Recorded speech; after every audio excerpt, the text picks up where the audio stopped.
It's early March on the prairies, and what would you expect? Snow coming down here in Saskatoon, Saskatchewan.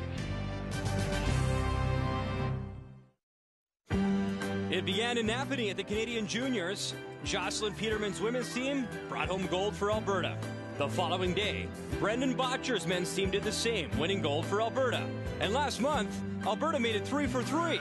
Heather Nedwin winning the Scotties and Red Deer. Just one title to go, and it's up to Kevin Cooey. The 2010 champ has been perfect, undefeated in 5 games, leading the competition at the Credit Union Center. Can Cooey make it a clean sweep for Alberta? Draw 9 is next.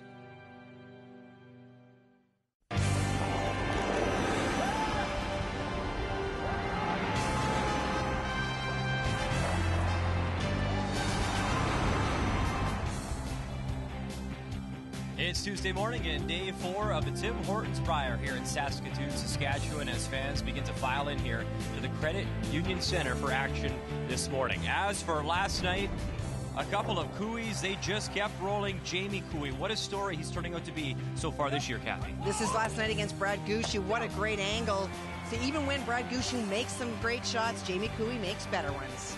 It wasn't too long ago when Kevin Martin for Alberta went undefeated at consecutive Briers. Kevin Cooey, another strong team coming out of that province. Well, they are playing so well. He sees angles unlike any other in this field so far. What a great shot for the Deuce.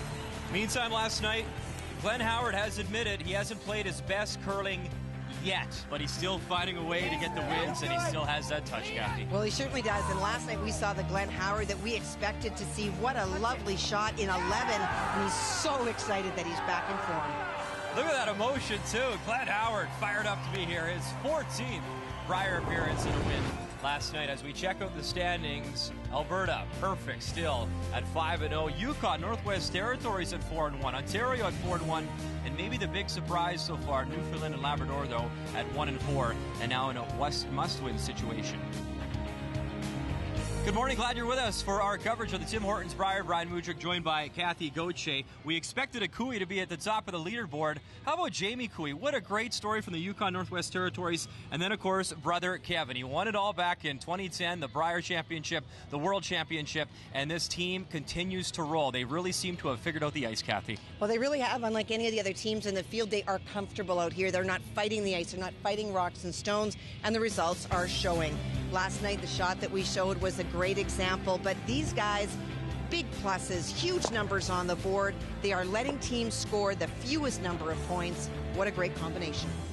Brad Gushue certainly has the great pedigree. That Olympic gold medal back in 2007, lost in the final in Hamilton to Glenn Howard, but he's got a brand new team. Him and Assert have played great. The lead in second, though, should pick their game up. Well, they need to if they're going to win. It is ironic. Third overall is both Brad Gushue in terms of individual scoring and in terms of teams. And last night we saw classic Brad Gushue. This is a shot trying to make a deuce out of a situation where the other team is lying to.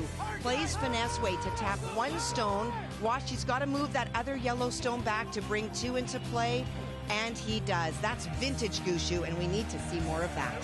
You know, it's incredible. He's had a different team here, obviously. Brad Gushue always above 500 in his trips to the Brier. That record, though, in serious jeopardy this time around, as that young man has to start piling up the wins if he hopes for a shot at the playoffs. Alberta, Newfoundland, Labrador, next. The 2012 Tim Hortons Brier is brought to you by a Roll Up the Rim to Win. It's time for Tim's.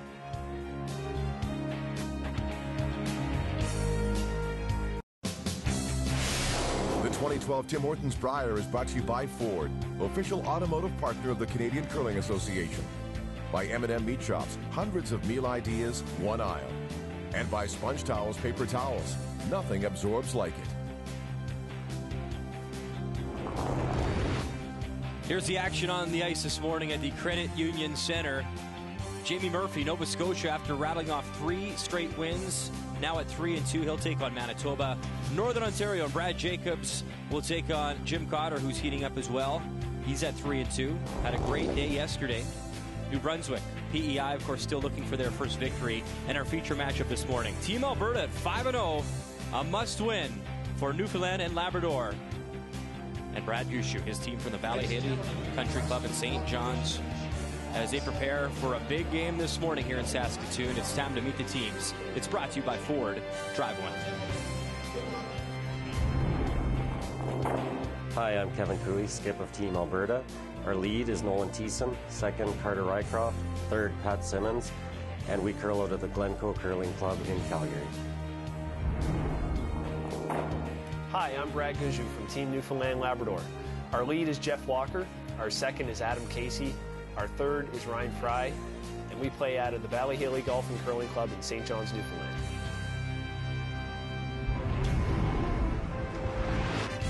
It's been a tough start for Brad Gushue from Newfoundland and Labrador, off to that 1-4 start. They do have the hammer, though, this Tuesday morning against Alberta. Throwing the Redstones and leading things off. Nolan Thiessen out of the Glencoe Club in Calgary. Hard, line's tight. Go! As far as it goes, Carter.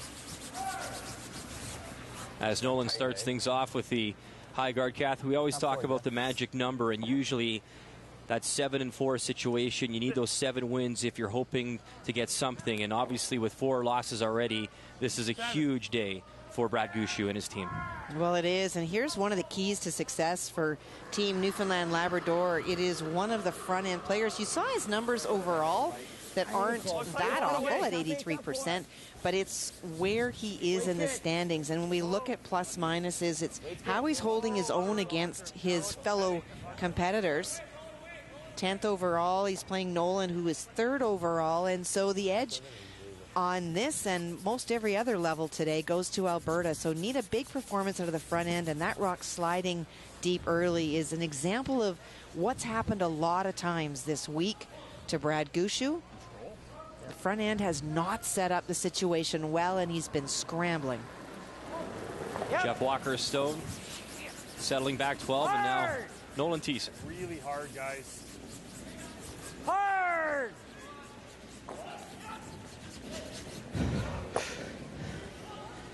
And an early miss for Team Alberta. Time for the game plan, Kathy. It's brought to you by World Financial Group. Your dreams, our strategies. Well, for Newfoundland Labrador, gave up 3 in the first end last night and then scrambled. Keep it simple early. Don't make things complicated. You have a front end that's struggling. Need a better setup from them, but maybe if it's simpler, they will set it up better, because the numbers at the back end for Newfoundland and Labrador are very strong. So it's a simple game today.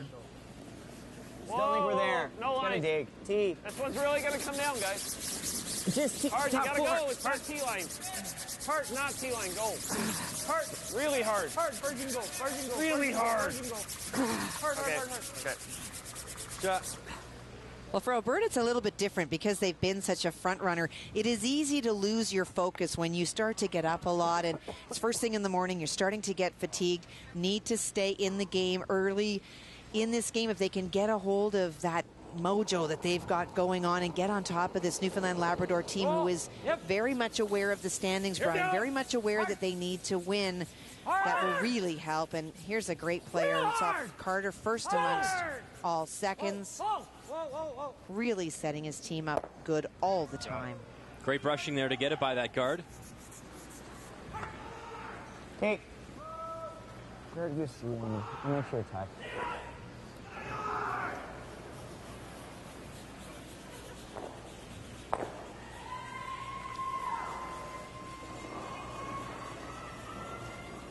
Little down. We talk about this new look team for Brad Gushue. Here's a look at Adam Casey, his new second. Of course, brought in Jeff Walker and Adam Casey onto this team. Ryan Fry moving up to the 3rd position. And to be fair to the team from Newfoundland Labrador, we're so used to seeing Brad Gushue out here and Ryan Fry. This is a new front end. We always talk about the rookie experience. They're having to deal with a lot of things for the first time that they've not dealt with. And so the fact that perhaps they're not setting the ends up so well, neither do a lot of rookies. And the expectations, of course, because Brad's done so well. You talked about his winning record. It is a little bit harsh on the front end, but unfortunately it has made the difference, as has the timing of Brad Gushue's makes and misses. That's been the key. Another play on that Yellowstone, and of course, can't go without mentioning Mark Nichols, longtime teammate. Played for about 13 years together, and Brad said it was certainly an adjustment not having him, and he said the biggest thing is you can't underestimate just having that friendship, knowing that no matter what you're going through, what situation, that person knows what you're thinking, how to react to things. If you guys get in a little bit of a heated spat on the ice, you know you're going to let it go because you just know each other so well, and it's been an adjustment. I am a big, huge believer in team chemistry. I think that you can have a team that maybe technically is not as strong as somebody else, but if you are there for each other and you have that magic that lets people know that you're going to be with them all the time, that will win you more tight games than lose. And a great example is when we showed in the opening of the show that great shot Brad Gushue made for 2 last night. That was such a finesse shot. If I were on that team, I would have broke his arm high-fiving him. I would have been so pumped. And that's what he needs. He needs somebody to help him believe in himself again. And the front end's very quiet. They're not giving that to him. And that's also something that we're seeing happening with Newfoundland and Labrador that's also led to their not such a positive record so far. You talk about a new look team. How about Pat Simmons? What an addition here for Team Alberta. Of course, played for Saskatchewan for many years. Pat by the guard, rolls it in, gets a piece of that 12. Now throwing those third stones and having to sweep a little bit too, but really enjoying the transition and great chance to win here this year with Kevin Cooey. Pat's a brilliant player. His decision to not play for Saskatchewan wasn't based on anything other than looking towards the Olympics, knowing that his years of competitive curling are not going to go on forever. Felt that with Kevin Cooey, he would have the best opportunity.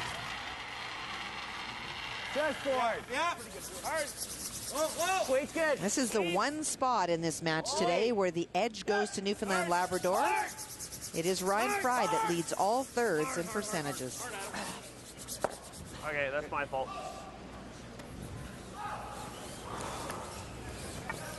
Nose it, guys. You bet. What do you like, Pat? You gonna throw the same weight or a bit more? Bit more. Right.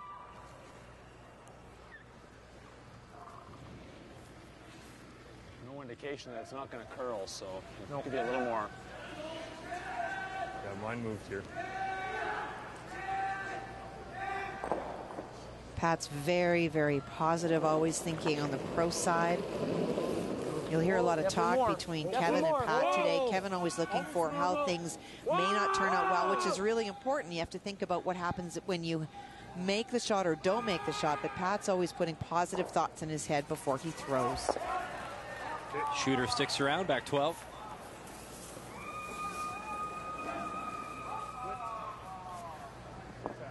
Just like straight draw? You can.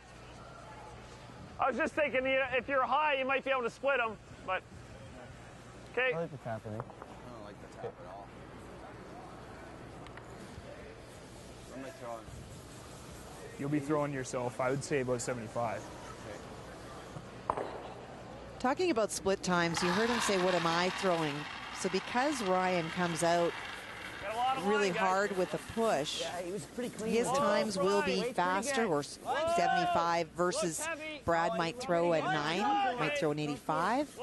It is important that the players, if they're utilizing the stopwatch on split times or communicating the information, know who they're communicating it to and how they throw. Hard, guys, hard. Really hard, just for a piece, and they will drag it in. Come on, guys.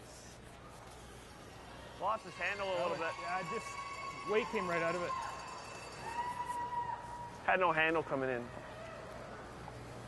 Desperate sweeping. What's that? Still desperate sweeping. Well, the weight came right out of it with no handle. He is intense. Oh, coming around anyways, right? Yeah, useless, yeah. Seems to be moving here. Alberta looks to be shot stone, I think, Kathy. Like that? What were you throwing in practice here, Kevin, for this? Like, I think Blake had me about here, and we were getting to... I think you give me a bit more, yeah. Yeah, I like that.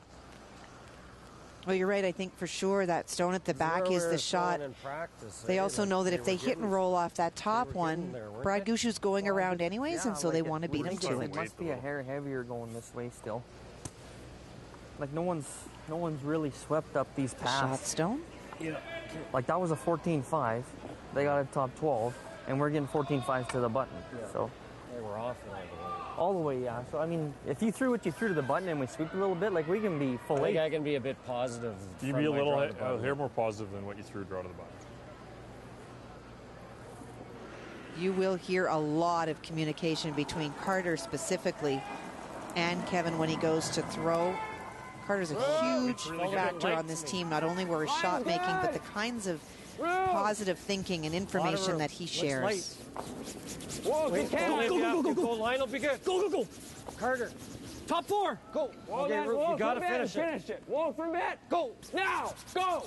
Hard. Go. Carter, go hard. Keep going. Hard. Right up. Good shot. Okay, good spot. Real good light. Shit. Nice weight, Kevin.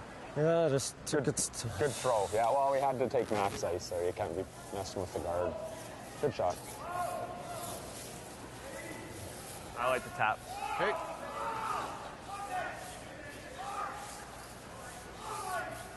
Well, it is fully open, but you heard Pat Simmons say they didn't want to take it tight and have it wreck on that Yellowstone out front and promote Newfoundland Labrador for a single. For back 12. What's that? 70 or 65, maybe even. Little less. Going back 12? Yeah. I think 70's close for a split. Both Ryans and Cooey seem to come down. Yike. Over on sheet A, the yike is referring to those Yellowstones of Nova Scotia, as there's 4 in the house. 70, you say? Yeah. Rob Fowler, both these teams with 3-2 records, needs to draw full 8. Sure, he'd like a little more than that, but full 8 will get him a single there in 1. Yep. Well, in a tough start. We haven't been watching this game, but when you're forced to draw early on, especially in the morning, I can't say that enough. The conditions are so different from the night before. It's so cold in here. Sometimes the path in the middle hasn't, the pebble's still there, and so it comes to a grinding halt. Lots of pressure. In our feature game, you see the tap, but not far enough. Alberta still remains shot stone. As for Rob Fowler, great draw weight, puts it on the button. And the team from the Brandon Curling Club in Manitoba gets a single. It's 1-0 after 1. Well, they got to let me know that weight is down. That's a bit of a communication error, and that's been that shot in specific, and a little bit more weight has been Brad Gushue's nemesis this week. He's great with draws, he's great with hits, but it is that back 12 hack weight that he is underthrowing for the most part. I don't know whether it's his kick speed that he's struggling with. Great line, just underthrown.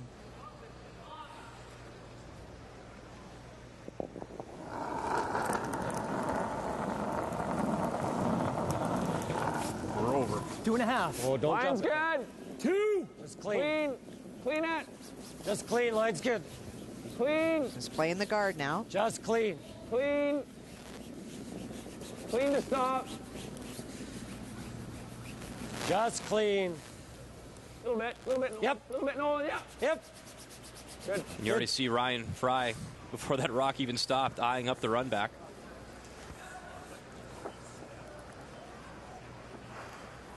Can't touch the yellow. Might just be there. Angle's pretty harsh.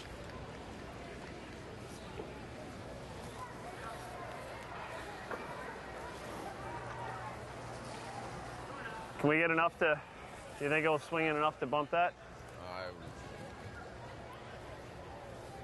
Highly doubt it, I would bet a considerable amount of money that that's not there.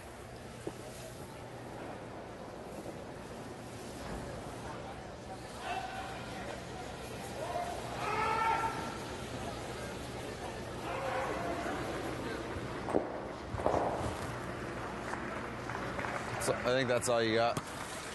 What? That red. I think you could touch the yellow. I don't think you can. I don't mind trying one soft if you think you can What? hit a foot. Can't touch the yellow, eh? I don't think so, unless it curls past it. I don't think that's there at all. So. I don't think it's there Can't either. skinny through there. What? This is too tight, eh? Yeah, it is. Just a bumper yellow. You wouldn't be able to throw enough weight to even touch the 5. Yeah. It doesn't look like there's a hole from back there. That's a really tough shot. They're questioning whether it's still there. The thing is, you have to be really aware of is that if you may happen to touch this stone at all, this is second shot. There's no way you can touch that yellow. I'm not even sure you can touch the red. I don't know you can touch the red either. Normal? What? Normal? And the danger, I guess, Kathy, that high red stone, you drive that one and it's a red stone. And if you ever miss that yellow, you could maybe give up. Well, I don't think it's overburied by rocks. Possible too. Let's try this. And I would need at least. You could, but the angles are so sharp that to hit the yellow, they're feeling that you'd wind up plunking on the top two yellow ones. Moral of the story here: there is not really an easy shot at all. 31, but has the eyes of like a 48-year-old. I think I need a little more. There's the numbers for Brad Gushue. For his record, he himself has not played that badly. This is a great example of a really tough maybe shot. Maybe a touch firm. Whoa! Firm. Close. Brad Gushue, final stone here in one. Whoa! In a tough situation. Okay. And the run back just not there. Such a tough angle. So a steal of one for Team Alberta. Kevin Cooey, the early lead here in Saskatoon. All right, boys. Think you're a hot shot? Well, log on to FordHotShots.curling.ca. And if you're on target, you could win a lease on a brand new Ford Focus S. Here in Saskatoon, every Brier participant had the chance as well by taking part in the Ford Hot Shots final, coming down to a Battle of Ontario. Easy, fellas. Wayne Middaugh stuffing Craig Saville. And then in the end, it was experience over youth as Middaugh stuffed him on the ice to become the Ford Hot Shots champion. His prize, a 2-year lease on this beautiful Ford Focus Titanium. Log on to FordHotShots.curling.ca and give it your best shot. And just like Wayne Middaugh, you could drive away in a brand new Ford.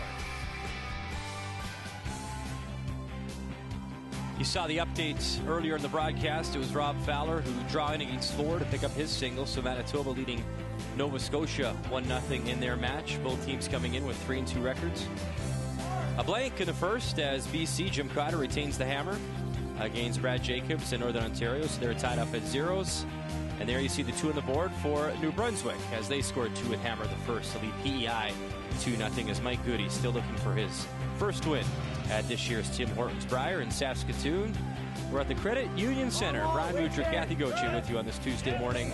Alberta with a steal of 1 in our feature matchup. Newfoundland Labrador has the hammer here in 2. On the first end, the big shot wasn't the second one. It was the first one. For Brad Gushue, the margin of error when you're playing a tap of a stone is to be a little bit heavy if you tap it back. Yeah, maybe. We'll just guard, eh? I think so, yeah. Center guard. Okay. You want to go this way, Carter? Whatever way you want. Yeah, we can go that way. Yeah.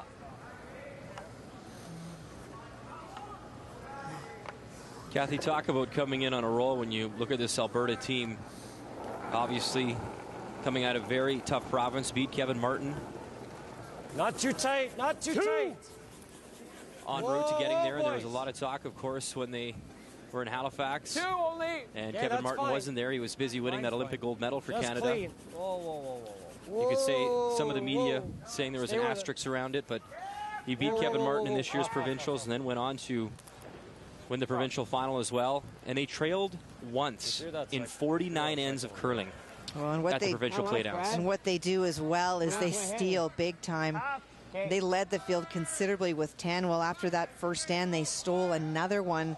They're great at putting points up on the board, and this has been a consistent team. You talk about their provincial playdowns. I don't like asterisks beside anybody's name. That's like saying, you know, you win a Grey Cup or you win a Super Bowl because somebody wasn't playing. Well, if they weren't playing, they weren't playing. You won it fair and square. You won against the competition that was there. Every year at this Brier, at the Scotties, different teams are there. And some great numbers. the biggest one is at the bottom. Average points scored against. That is in a game situation. That is so much better than the field. It is astounding. When you think about it in a 10-end game, their average that they give is 3.2 points. Hard line. Kui beat Brock Virtue in that provincial final in Alberta, winning 6-3. Never trailed during that game. Right up. Little more. Whoa, whoa, whoa. And a high guard put up nicely from Carter Rycroft. Great peel. Okay. And Brad has the 2 corner guards that he can utilize, but his current challenge is making sure that he's got a pathway to the 4-foot on his final stone. Well. Shot. Trust. I got it.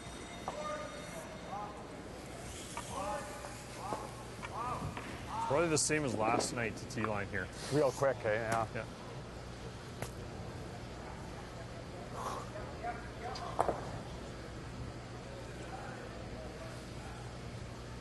Tough game for Alberta last night. Played a very strong Saskatchewan team in a house that was full last night. It was lively. It felt a little bit like the Olympics, Brian, where there was chanting and a little bit like a hockey game as well. And for Pat Simmons, tough spot to be in. Of course, this is his home province. It's where he lives, but not currently playing for. Hard, Carter. Line's good. Hard. Never up. And the creativity, Kathy, of some of the costumes the fans have worn has been pretty fantastic. I wasn't sure if they were my relatives or yours at first.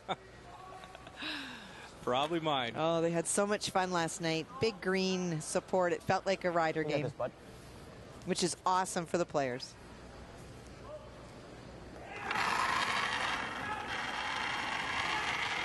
Good weight. Just hack. Weight's good. Wait, trying to get by that long guard, move that stone off the 8-foot. Ryan Fry here in 2. Can't get the second rub. Okay, bud.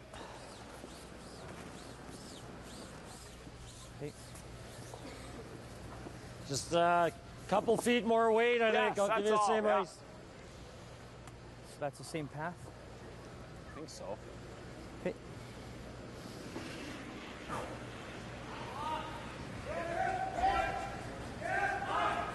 Repeat shot for Pat Simmons, throwing another guard, same spot. Simmons skipped the team the last Brier in Saskatoon, of course, with Saskatchewan. It was a tough start for him back then. 0-4 start. The crowd actually gave it to him a little bit that year. Hard, hold it. Picking. Hard. Whoa. Over and off. Whoa, whoa, whoa. Still not bad. Whoa. So. Gee. It's our fault, Pat. This might be the easiest roll. Kathy Sweeper said it's our fault. Why? I like that. Could be a combination of what they told him. The other thing you can do on ice like this is you can get on it early to hold it out. If you wait too long and once it catches that curl, it really does go. But an opportunity here for Newfoundland Labrador. That stone is exposed. There's a lot of granite out front. Really hard. Hard! Real hard. Hard! Whoa, whoa. Whoa. Yeah. Whoa. You're right.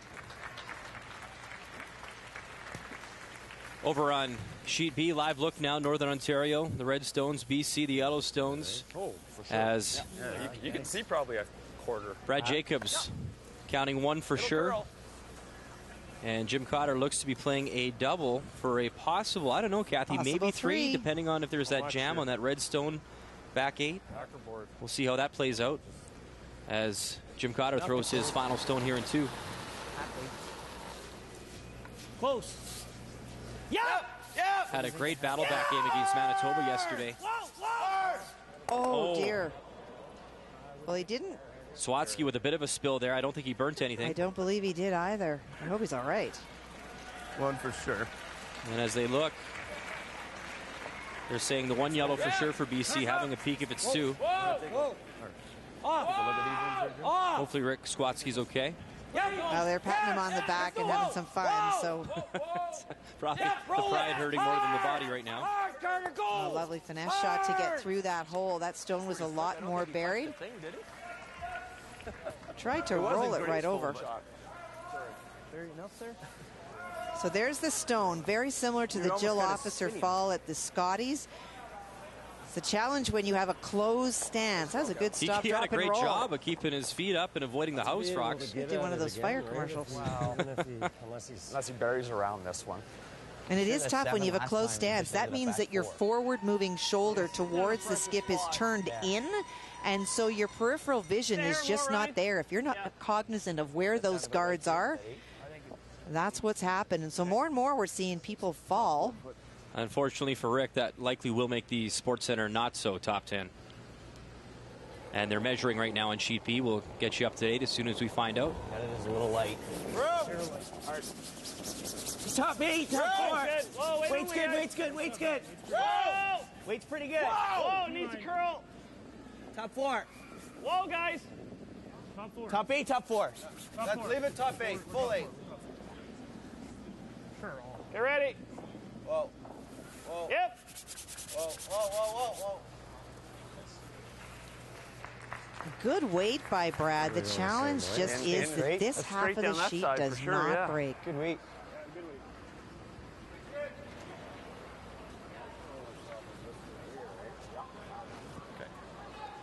And after that measurement between BC and Northern Ontario, it was one for Jim Cotter, so he leads 1-0 after 2. Did I have their So you had well, you were solid hack. What are you thinking, like regular hack with that? Yeah, you're probably closer to board than hack. I mean, it's basically the same. I can't see any, but no more. What I love and that what we'll hear today a lot is that Kevin puts the broom down and he's on a mission. He's going, and Pat's always calling him back. Well, what are we playing? What kind of weight? Be fine with the exact which is really important. Traffic jam over on sheet A. Yeah, you were. Manitoba, Rob Fowler, a 1-0 lead in the second end. Jamie Murphy settling into the hack. He's throwing the yellow stones. He appears to be shot out right now in a tough draw. Got to find that pin to get in there for his 2. Well, it's even tougher because what you can't see out front is that there is a field of guards that he would have to navigate between. That's, I think, his bigger issue, Brian, whether he can get through the hole. And on our feature sheet, we're looking at bumper weight to try to tap the stone back. Kevin Cooey plays the tap. Nice little shot. Alberta flying 2. Meantime, Jamie Murphy urging on his team out of CFB Halifax, trying to drag it there.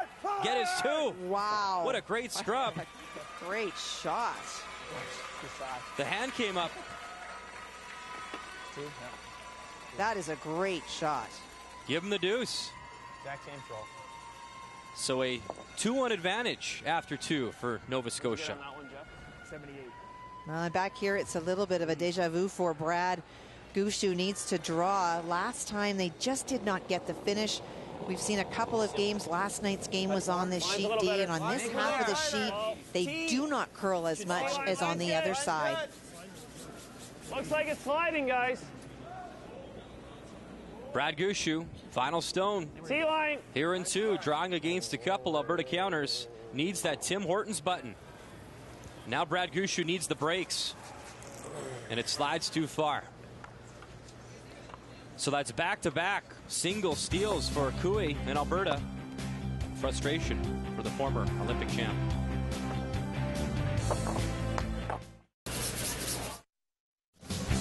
Well, Kathy, Kevin Cooey continues to play very well, and it's time for the key shot. Well, he's not flash and dash. There's not a lot of sparkles coming off Kevin Cooey, but he does everything really, really well. This is an over-buried shot. Doesn't spend a lot of time thinking about it. In fact, Pat Simmons has to call him back to go through, if you will, what the weight is. They make no mistakes. Not a lot of room by that guard. Perfect weight, plus the big part is he gets that roll inside. Forces Brad Gushue to draw the button on a side that does not really curl that much. Another steal for the leading team. Key Shot is brought to you by Scotty's Facial Tissue, stylish designs for any room. So it's back-to-back steals of singles for Team Alberta and a 2-0 lead here at the Tim Hortons Brier. Brad Gushue, Newfoundland and Labrador in a must-win situation basically this morning, coming in with a 1-4 record. Team Alberta still perfect at 5-0.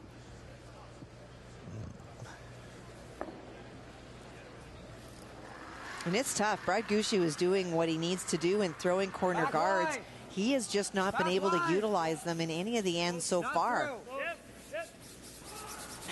Just through. Hard, guys. Really hard. Kevin will work to see if he can get that out of play so that it will go back. And he will. Oh. You want that back, or? You want it back or no? Just through. Put it back. Back 12. You want to put it back? I think so. You have the choice, of course. When your opponent removes the stone, you can either leave it off I could or only see it. There's about an inch or two. Maybe, yeah, put it back. So now they'll try to replace it to where it was before contact was made and it was moved out of play. Do you have to put it back? It's a bad guard. Well, Nolan's reference is to the bad guard as it is. It's a little bit too long for what they would like. Oh, this outturn curls, eh? Yeah, you can get to the nose of this.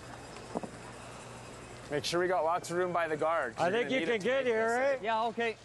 Just T-line, guys. No Yeah, more if you go by the guard about right here is probably where Top you need four. Is that it?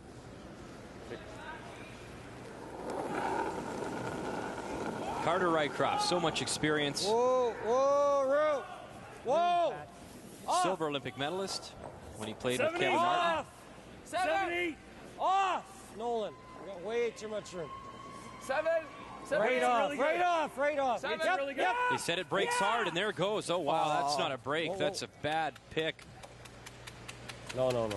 Boy, it certainly caught something right there. It took a right angle and the handle straightened out. So they're going by watch the handle of the stone. You'll see where the pick starts right there. Mine will run straighter anyway. They knew it was going to break, but not quite like that.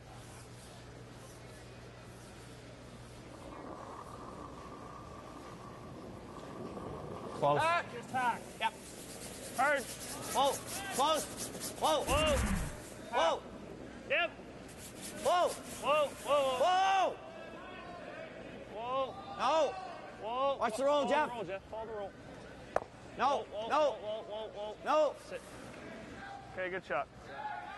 There's not as much debris as there used to be with a lot of horsehair, but you can see that scratch in the ice where it picked up some debris, and it's a challenge for the ice crew this week. It is snowy, it is icy outside, and what's happened is they've graveled the ramps that take you into the building, and people are bringing that debris in on the bottom of their shoes. So they've now put a shoe cleaning machine as the players come on to the ice. They've got the sticky pads that would remove things, but there is still those little teeny tiny pebbles, if you will. That's what we saw, a big scratch in the ice on sheet B last night that got caught under the ice scraper. So the ice crew are doing what they can, but they are dealing with extra elements all the time.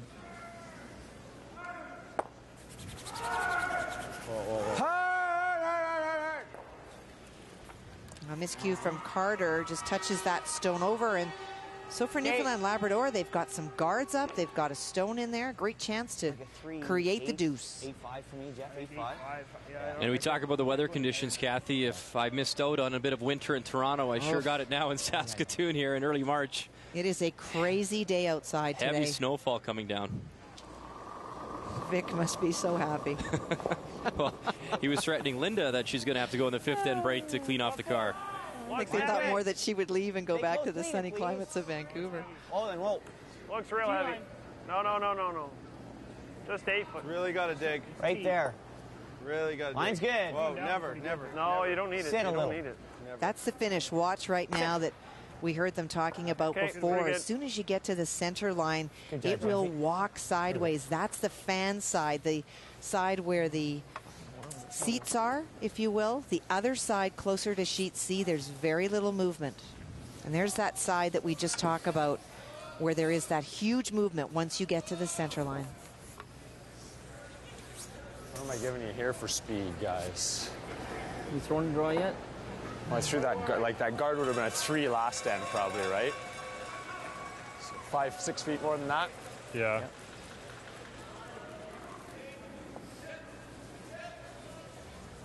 Okay, lock her on, fellas. Kathy, you see that red stone, and then, of course, the 2 yellows in. This team is so talented at the run backs. Why play the draw and maybe not the run back shot at this point? Well, they're not in that much trouble, quite frankly, and there's an opportunity here to still steal another one, something that they are the best at. If Kevin Cooey needs to play run backs, that's where you'll see those shots made. He'll utilize Pat to play freezes or corner freezes to set something up, force Newfoundland Labrador to make a big shot, and if he needs to play a run back, he will wait for his shots. But this is why they don't. Outstanding as Pat Simmons locks that on. Trying it here. It's also a very, very long guard.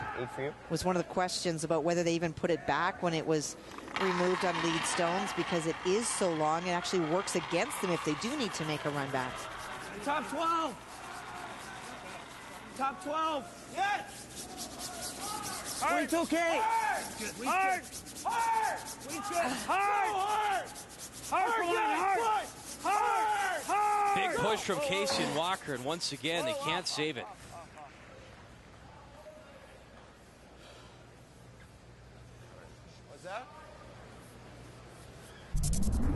Well, they called top 12, and they were brushing it hard all the way.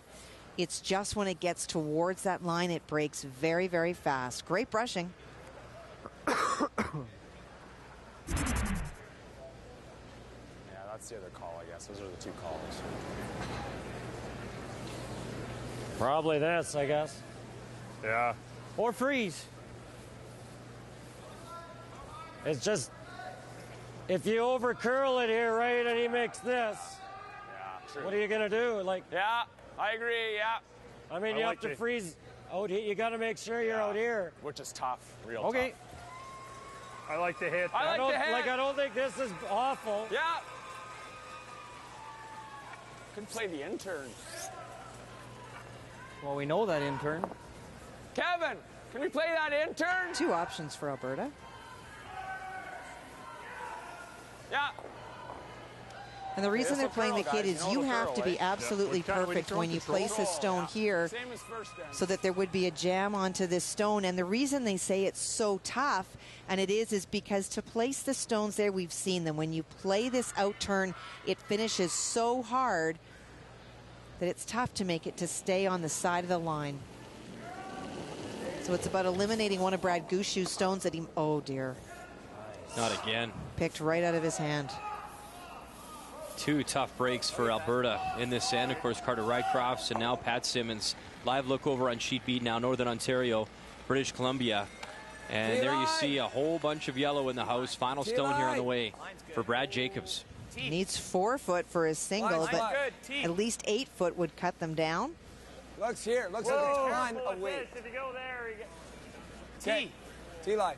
Nice to see Ryan Harden back. I know he was a bit under the weather. Oh, dear, yes. He's one of them that was feeling really horrible with this flu bug that is not yet as prevalent as at Red Deer, but it certainly is something here in Saskatoon. Pretty good medicine from the skip, though, there. Brad Jacobs needed that draw, and he got the job done for his single. They're tied up at 1. That's pretty good, too, if you can just chip that a little. Let's try that.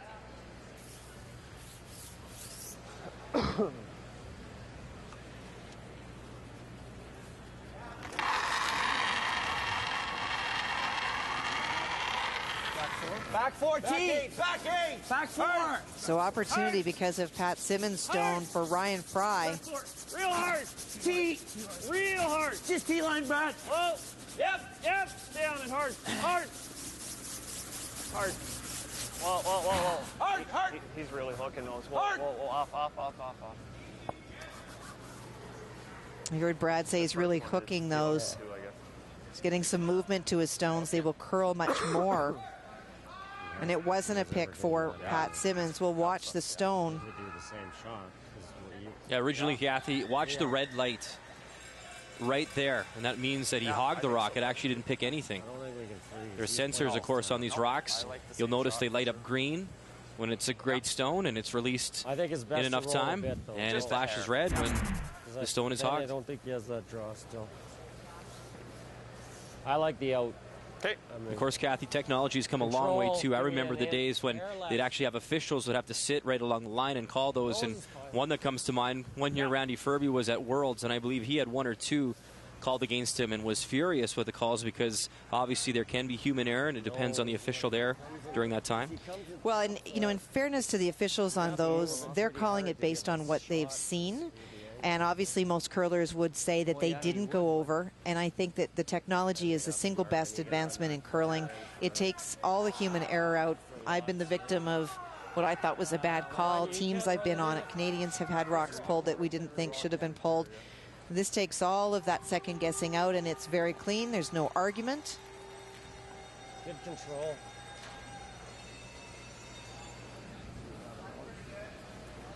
Kevin just switching up rocks.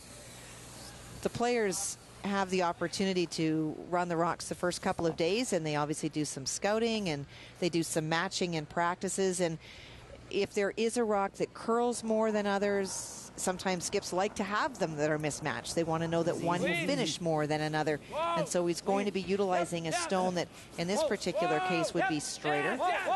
Meantime, a live look, Manitoba, Nova Scotia. A 2-1 lead for Nova Scotia. Rob Fowler settling into the hack.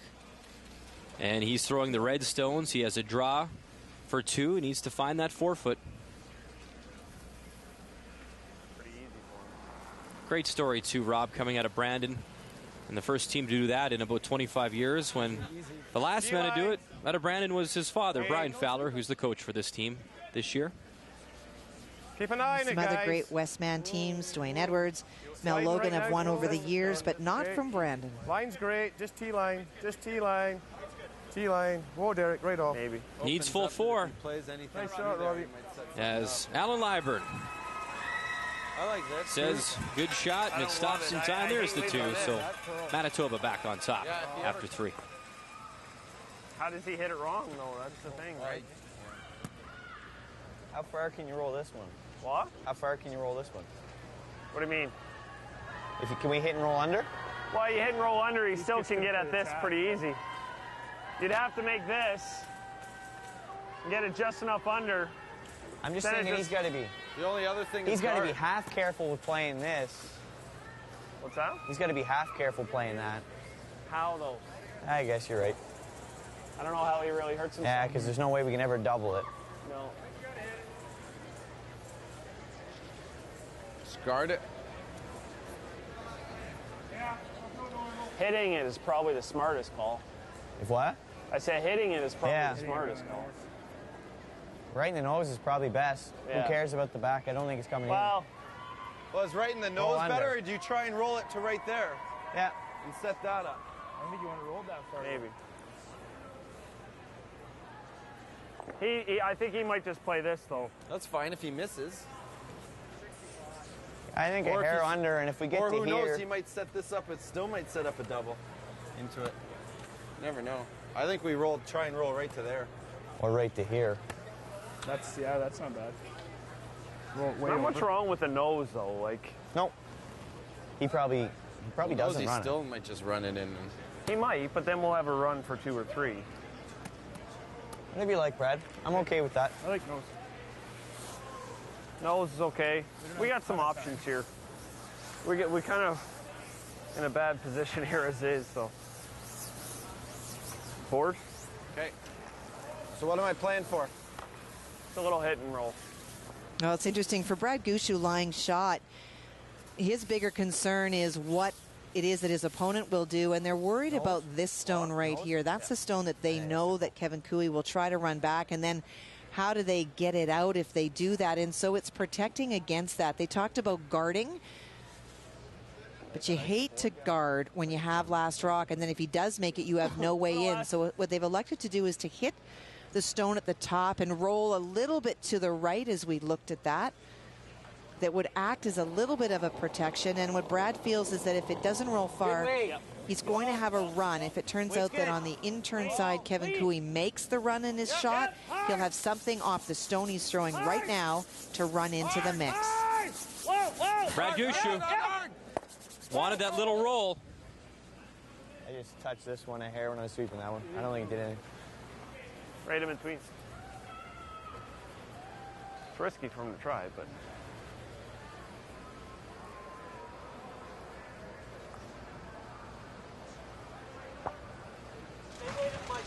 Load or leave a double, it's not good at all. No. Yeah.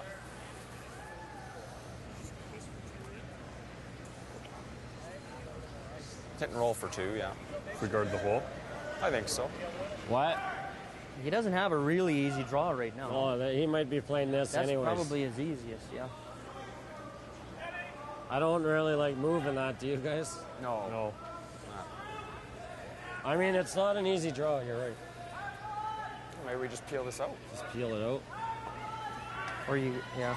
I can't spin it up. Just say, didn't he control, like, just back 12 to here? That's a pretty easy shot. Try and double them out, you mean? Well, I can come off it and hit this, right? Yeah? Yeah, you got lots of room to do that. It's got nothing here now. Yeah, as long as it doesn't go like this and sit here, I guess, but that'd be unlucky. You don't have a ton of room.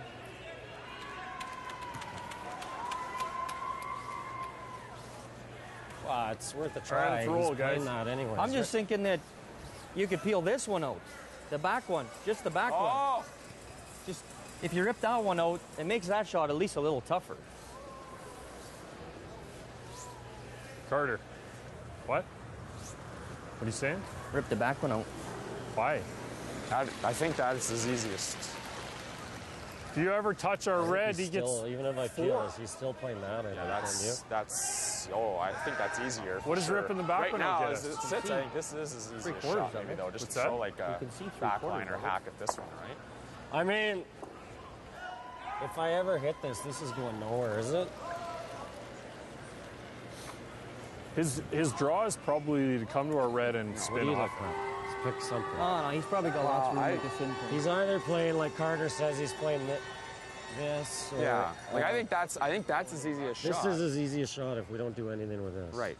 So you can either just peel this out, or if you want, you can try this hit and roll too. I don't mind that either. Yeah, I just hate making it even easier. Yeah, and you might. Yeah.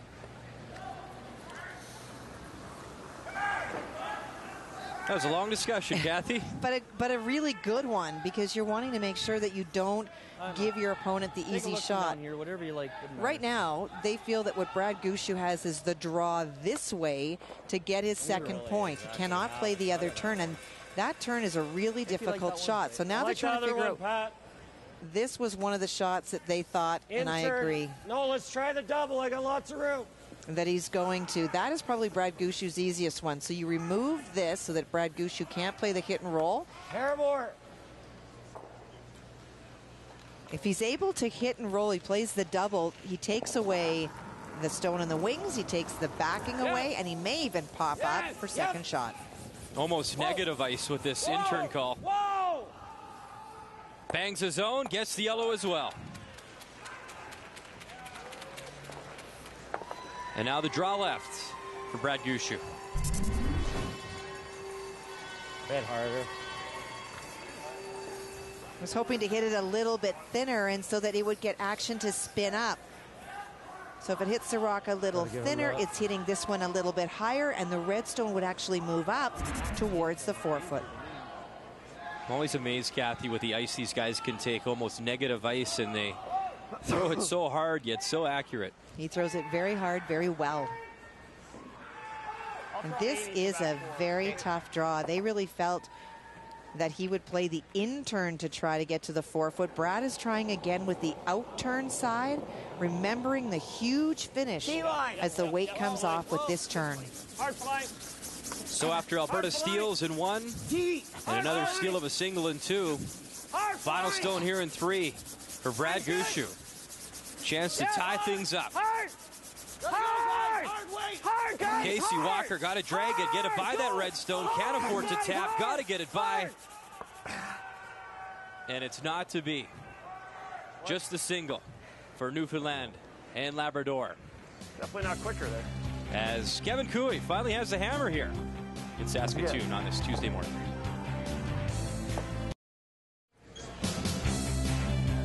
Brad Gushue picking up his single in 3, trailing Alberta 2-1 with action here underway in the 4th end. He's a former World Junior champion, won back in 2001, and his lead is Jeff Walker, also a former World Junior champ. That was back in 2006 when he was 3rd for Charlie Thomas. And of course, we're keeping an eye on our juniors at the Worlds as well. How about an 11-4 win as Brendan Bottcher improves to 5-1. Of course, both these teams from Alberta, and then of course Team Canada also winning on the men's side. Of course, Brandon winning 8-2, and that's Jocelyn Peterman winning 11-4 for Canada. So Jocelyn is 5-1, and Bottcher is 4-1. Nice work. Great job from both of them. We understand that they're watching online as well, so go teams, go. Want to wish them all the best here from all of us at TSN, and of course all the fans across Canada. You know, one of the reasons I love this game the most, Brian, are the people, and Jocelyn's a great example. Last week in Red Deer, volunteered in the patch to help make that Scotty such a great event. That is great. And last night, Brad Gushue, a classic moment. He came off a very tough loss, a loss he knew that might be the end of his team if he didn't get through today. And a young man called out to him and just said, "Hey, Brad," as he was leaving, and he took his jersey and he gave it to the little guy. Awesome. And that's that is a tribute to the curlers, and specifically last night, of course, Brad. Well done.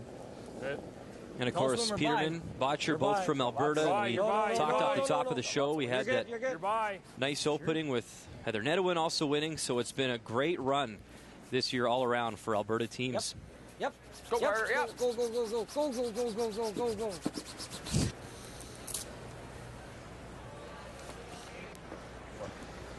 You weren't watching that, were you? Well, the work is certainly cut out here for Newfoundland Labrador here in 4. 8,590. Yeah. Without Last Rock, Alberta already set up. But lots of room to get behind. This is the side of the ice that does not have as much curl. I didn't add very much. Got a lot of room. Switch. Shot for it. Switch and go. Needs a curl a mile, Line's okay, guys. line's okay. Go, go, go, go, go. Hard. Go. Hard, never leave it, never leave it, never leave it. Go, go, go, go, go, go, go, go, go, go, go, go, go. Hard, keep it going, keep it going, keep it going, keep going, keep going, keep going, keep going, go, go, go, go, go, hard, hard, hard, hard. It's sweet. Short of that. Shit. 40.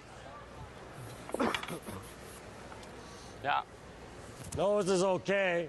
Nose isn't as good, though. Yeah. Probably best. What do you like here?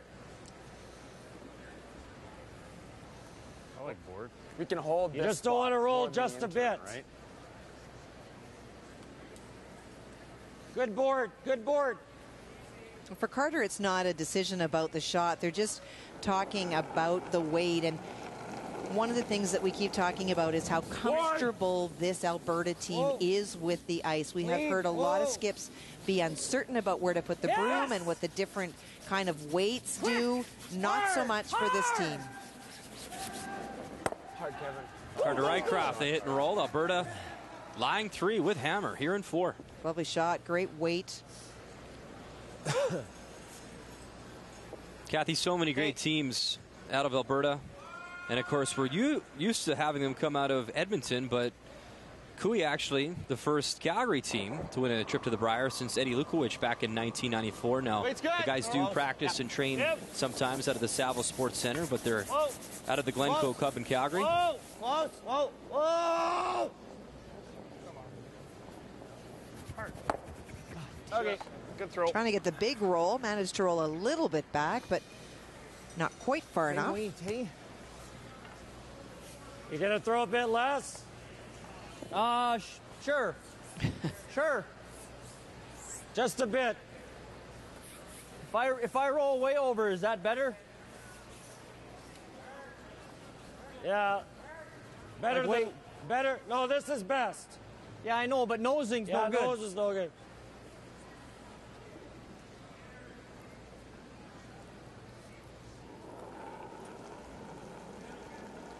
A live look now on Still Sheet board. B, Northern Ontario, BC. Board. Jim Cotter Whoa, throwing the whoa, Yellowstones. Final rock for him. He's got 2 locked in there already, and a chance to break open a 3. Well, he does. It is a tricky little draw, though. Needs to get full 4 plus. Hard line, guys. Hard line. And our feature game, Carter not getting the roll he wanted. Alberta still lying 3. And unfortunately for Cotter, gave up on that shot. A lot of it was because it was curling too far. It wasn't going to get to the intended target. tough shot regardless, though, for the team from Vernon and Kelowna. But they get the deuce. Pretty good. Whoa. Chance for Ryan Fry with Carter's not rolling and staying there. A chance for Ryan to get to the inside. Right off.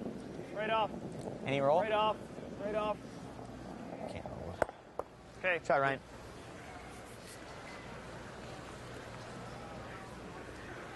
What do you have? Third. Might be best try and get to nose with Hack. Okay. I think so too. Yeah, I think you need Hack. You got to. Okay. Yeah. There is a long guard in front of that one. If you hit the guard on this one, Pat, that's okay. You just don't want to hit. You don't want to hit it thin, and it's going to touch that. No, I know. It's pretty straight here. Hack weight.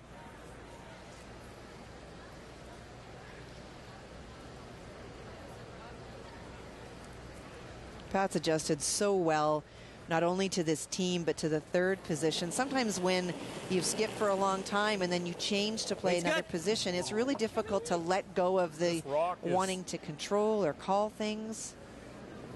Don't touch it, then. Well, the red lights are flashing again. So at this point, they will probably ask the ice officials to test it. We want that rock checked out.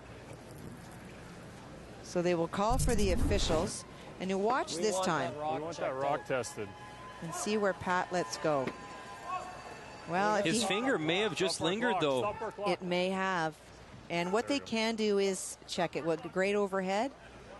It looks like he may have let it go there. It is difficult to tell what they can do. Let's take a look again. So, Kathy, handoff before the rock hits the hog? Yes. Or, okay, so any point the front hits the hog. When the stone... If your finger's still on it, it's going to go off. Okay. It's a very easy check. What they'll do is they'll take the handle off and they'll test, because it is true that when the batteries start to go, the red lights flash. The difference is that they will not be triggered when you flip the rock over, and they will just flash all the Put the time. guard back if it's.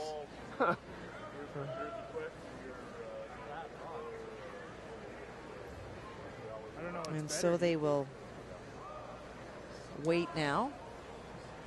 But now in Gushue's defense here, what are the scenarios that can play out?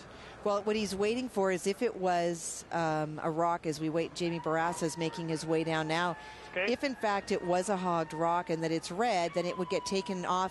And don't forget, they let it go this time, and it made contact with the guard. So Brad would then put the guard back. It would be as though the rock were never thrown. So that's why they need to wait and check it now. And if it is a faulty rock, will he get to rethrow it? Well, he won't get to rethrow it, but that's why they let it come to its rest. It is.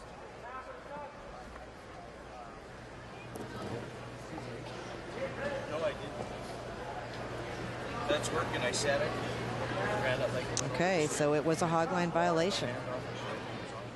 When you tip over the handle, that is what triggers the sensor. It sets it off so that at that point, if you go over the magnetic tape, it will flash red. Now watch as he kind of there. It's that fingertip double clutch. Now that's legit in terms of a release, but when he touched it the second time is when it would have set it off.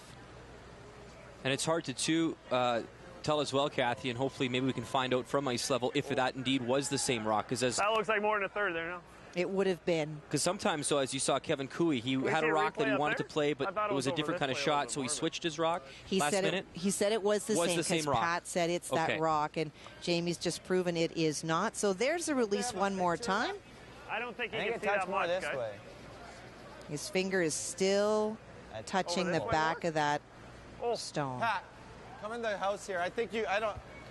And so now the I didn't think dilemma. you could see that Just much. let it play through so we can see where the guard is. Right I now, don't you think can almost that's see the whole accurate, thing. guys. So, I don't think that's accurate.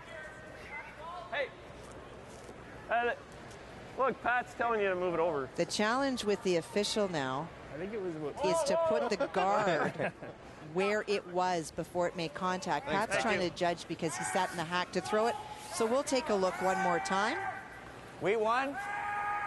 Here comes the guard. Are we Now won? that's where it is, right on the line. What do you like? It looks pretty close now. And I think they've done an excellent job, Pat Simmons did, of saying exactly where it was. Now the officials too, Kathy, they sit behind by the scoreboards, and do they not have little boards and they keep track of exactly where each stone goes per shot? They are too.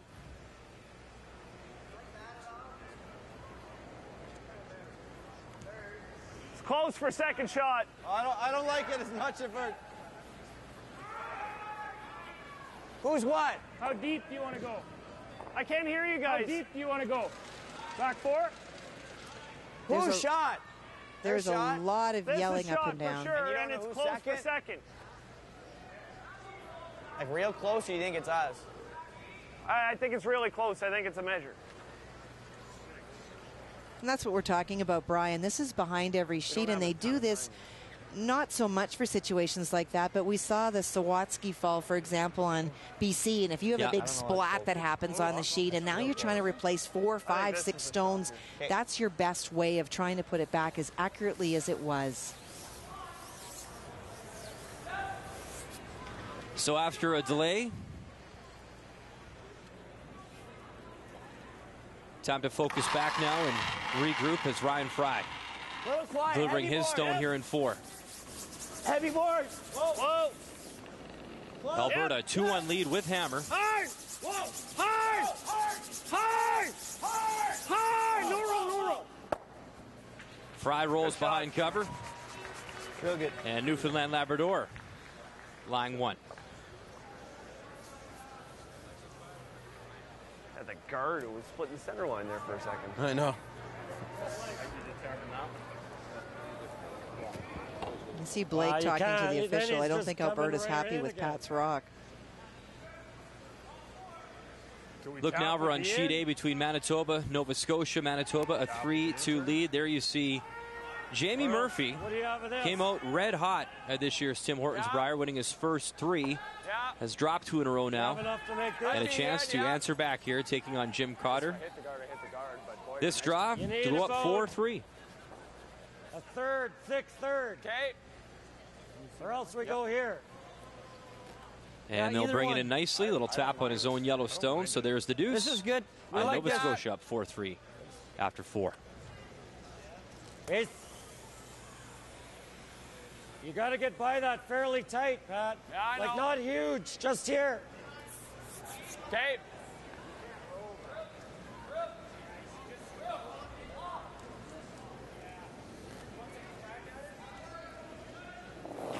All eyes now on that stone and Pat Simmons. There's the green. Yep. Whoa. Yep.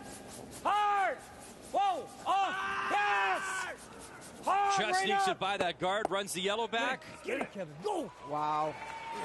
Spills 2, and there's that red stone now. Alberta lying 1.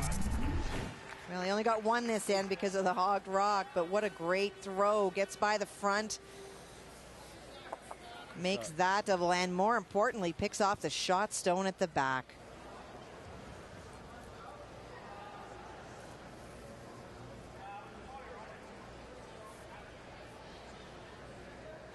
It's all right.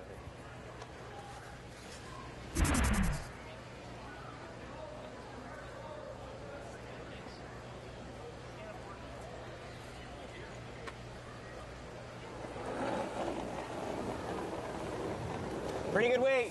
Yeah. Whoa. Whoa. Board. Heavy board, maybe. Heavy board. Okay. Whoa. No. Touch big. Just a touch heavy. Whoa. Whoa. Yep. Yep. Roll it over, Adam.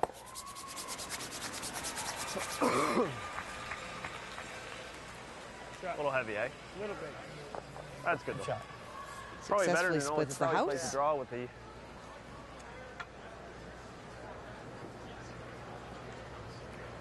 Shot.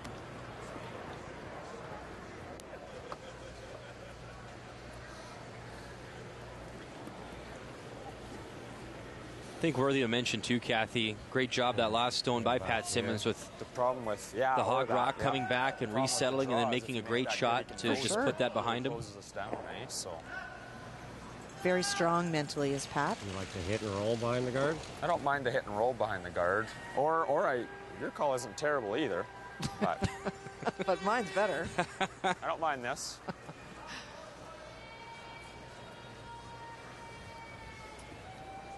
Alberta, of course, with hammer here in 4. What do you guys like? I mean, kind of like the hit and roll. But. Hit and sit 1. Guard's useless.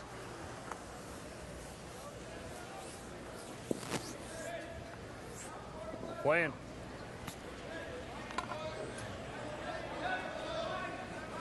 Electing to play the hit and roll. He is. Control. Clean. Yep. Kevin Cooey with his first here in 4. Whoa. Whoa. Whoa. Clean it. Yep. Whoa. Yep. Good. Yep.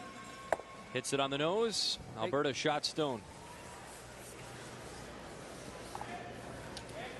That one started flashing red too before he let it go. Shot.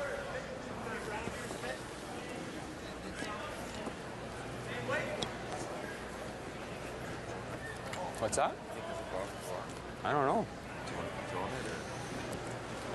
I like the rocks. A little bit. He says he didn't, so. Now that little conversation that you heard was between Pat Simmons and Blake McDonald. Blake, the 5th, spending some time talking to the ice crew, wanting to verify time and time again that that rock is fine and questioning about whether Pat really likes the rock. Of course, Blake, a world champion in his own right, understands the importance of feeling confident and comfortable with the rocks that you're throwing. Doesn't want Pat Simmons changing his delivery or second-guessing himself, thinking he could give it to another player if he's unsure. Clean. Clean. Yeah. Clean. Hard. Yep. A little bit. Good. Shot, Brett. And Kathy, just to follow up on the situation this end, of course, the hog rock by Pat Simmons, they checked it out and they looked at it and determined that it was a good rock. Apparently, if there is a problem, what they would do is they would replace the sensor. They do. Keep the same stone. They wouldn't bring a new rock in or anything. They would just replace the sensor and then go from there. But an option that Pat Simmons does not have is to say, I don't like the sensor, I don't like the stone, change the handle. They're not going to do it because you're uncomfortable because you've had 2 rocks removed. They will only do it if it's malfunctioning. Line's good. Final stone here in 4 for Kevin Cooey. Good line, guys. Needs to find that Good line. 8-foot to be safe for his 1. Keep the brushes down. Keep the brushes down. Keep the brushes down. Rycroft, Thiessen. Nice clean scrub, and they'll bring it into the 4-foot. So Kevin Cooey, after a very interesting 4th end, picks up the single.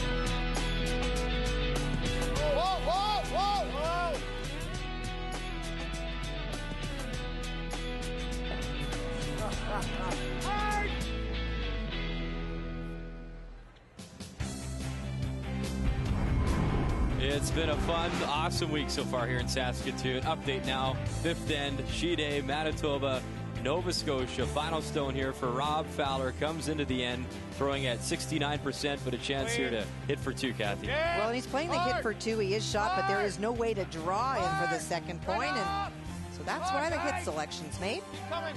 Keep coming. And it's curling pretty hard here, but makes it, hits the zone, and does pick up the 2. His 3rd out in Liburn, by the way.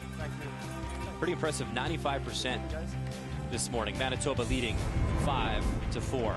And right next door is Sheet B, and a live look here at the situation for Northern Ontario. You see the 2 yellow stones belonging to Jim Cotter.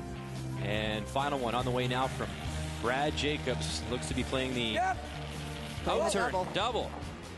Yep. Whoa. Gotta catch it thin. Just needs to move it out of the 4-foot. Bangs one. Can he move it enough? Not quite. So a single for Northern Ontario. They pick up the 1. And it's BC still in control, leading that one.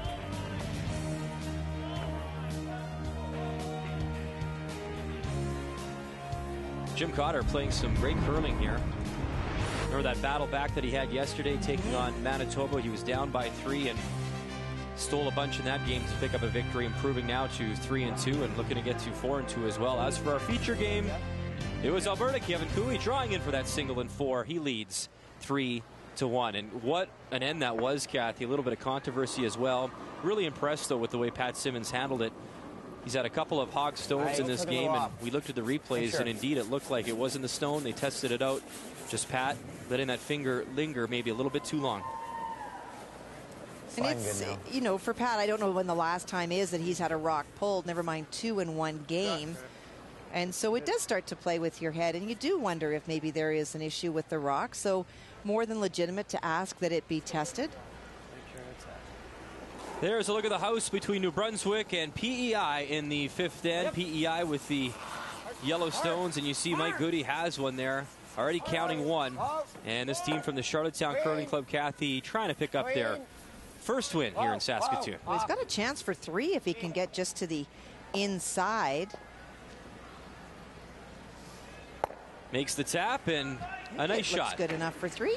Mike Goody and his team will pick up the 3 spot. 5-4 lead over New Brunswick after 5. It's always nice to get a 3 going into the break. And here with Brad Gushue would love to get a 3 going into the break. And we'll start with the corner guards. We're going.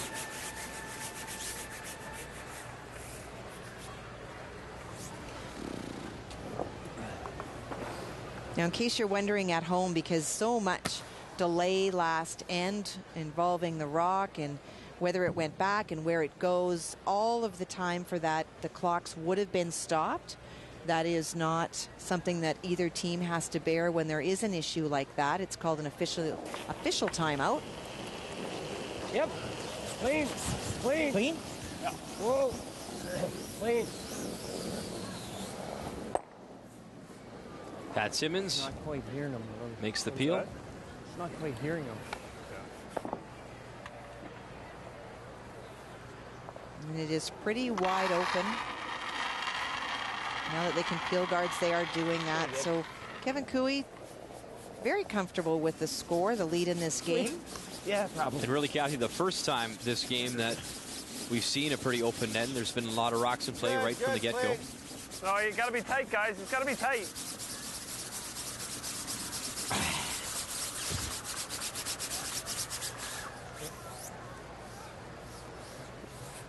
And Kevin will just run these out. Try to force Brad Gushue maybe to hit and stick on a blank attempt, but is not going to take chances with the lead. Off, off, off, off, Whoa. off. Whoa. Clean, clean. For Pat Simmons, pretty happy to see green lights flashing twice in a row. No kidding. Nice shoot. Right in the H.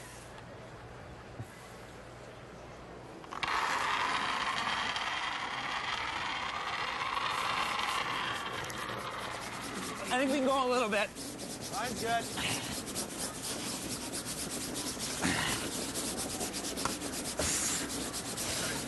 Yeah.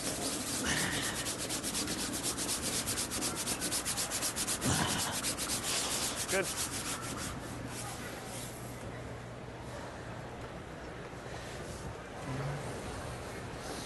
Kathy, Kevin Cooey curling at a ridiculous 97% so far this morning. Kevin Cooey's remarkable numbers for sure. Coming into the game, the back end for Alberta had played so well. Oh. The back end for Newfoundland Labrador also playing really well coming into the game. They were just missing shots at the wrong time. The biggest difference was that the Alberta team has managed to outscore their opponents and get a lot of pluses right across the board at every position and at every level.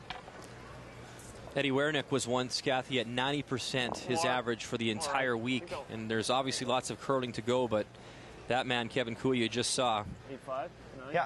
flirting with that number early on.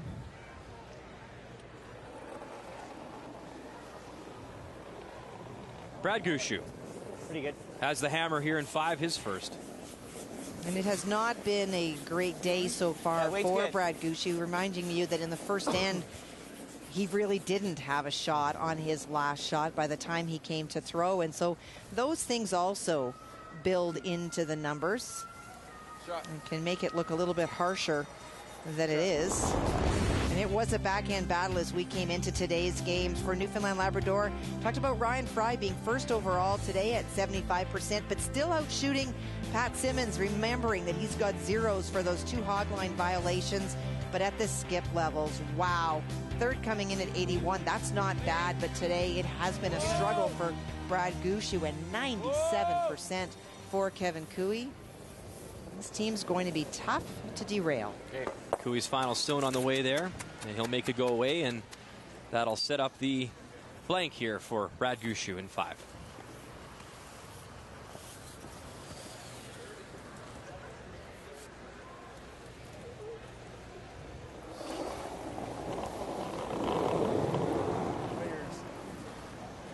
So steals of singles in 1 and 2 for Alberta, and they traded a couple singles again, and now blank here in 5. So it is Alberta leading 3-1 after 5. Newfoundland and Labrador with the hammer when we return.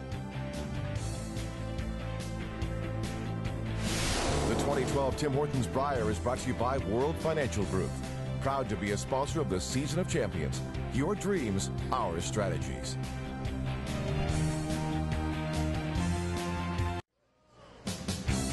Welcome back to Saskatoon. It is a snowy morning here today, but it has not affected the ice, not at all, although there have been some challenges. Let's take a look at the numbers after 5, and it's brought to you by Tim Hortons. It's time for Tim's. Well, we showed you just before we finished the 5th end the great numbers for Kevin Koe first thing this morning. The struggle for sure at the skip position. It is a 61% for Brad Gushue right now, bringing down Newfoundland and Labrador's overall totals, but they're not out of this yet.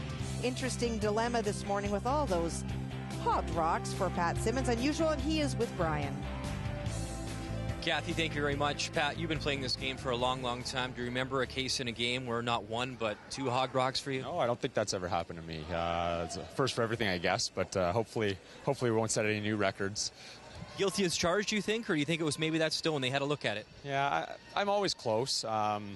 I didn't really feel like I was any different than what I've been kind of throwing all week. I know the last kind of day and a half I've been running about a 4-degree higher body temperature, so that's I don't know if there are heat sensors, if that has anything to do with it, but I just got to let it go a little quicker and make that adjustment. And finally, a comment not only on your team but your skipper. He's been fantastic so far, and just a comment on how he's been playing. Yeah, no, he's we haven't been in trouble too much, but when we have, he's been there for sure, and that's what you need. Pat, thank you for your time. Thank you. That is Pat Simmons, third for Team Alberta, as they lead Newfoundland Labrador 3-1 after 5. Back to Saskatoon after this. The 2012 Tim Hortons Brier is brought to you by Ford, official automotive partner of the Canadian Curling Association. By Capital One, what's in your wallet? And by M&M Meat Shops, hundreds of meal ideas, one aisle.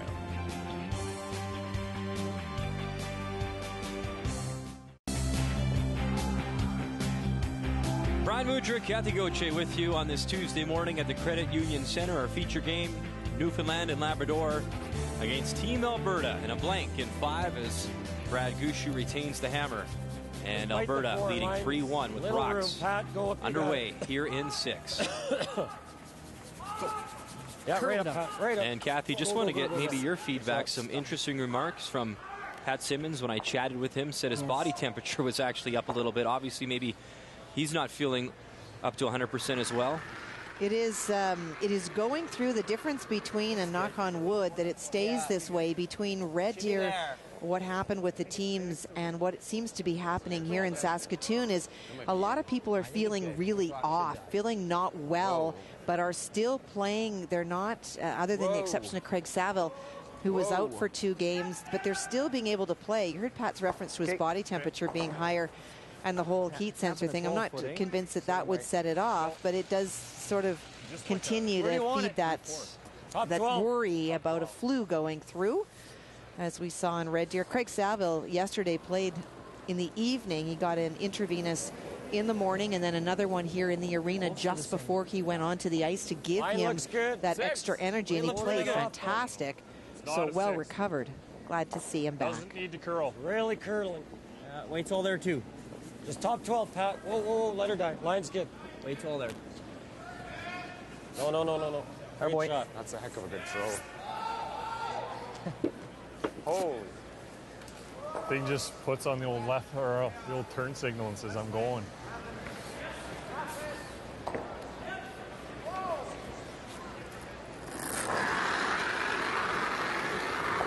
Normal. Maybe a touch big. Yep. Now Jeff Walker. Hard. Whoa. Off right. Playing the double, he'll jam on that backstone. Fairly thin. It's thin? Thin. Trying to make the double, remove the corner guard and that stone at the top of the 12-foot. In.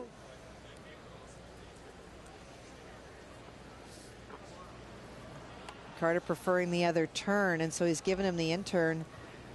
And it's not negative ice, but it almost is. Whoa. Close. Yep. Yes. Whoa. Off. Yep. Yes. Oh, boy. Great double from Carter Rycroft. And the shooter sticks around as well. Alberta line 2. Nice shot, Carter. Tight between the two of them? Turn it around. I like that. Here? Yeah. Trying to utilize the stone in the 8-foot as a guard to bury behind. He's trying to hide some stones somewhere, not being very effective at trying to get some corner guards up and keep them, and that Alberta team so strong at removing a couple of stones at the same time. Rocky, reach pretty good. Rim. Looks like it's sliding too. Back wall. Whoa. Rocky, right back here. Wolf can. He's got to get around that front one to get back. Yep. Gotta go, guys. Go, boys. Go. Go. Hard. Right. There's a finish on that side. When you get off the center line, it really does move towards that wall, but the other side, from the C sheet side to the center, is the straighter side for sure. Watch this move. There you see it come across the line, and now it just walks sideways. Whoa. Yep. Whoa. Yep. Hard. Whoa. Yep. Hard.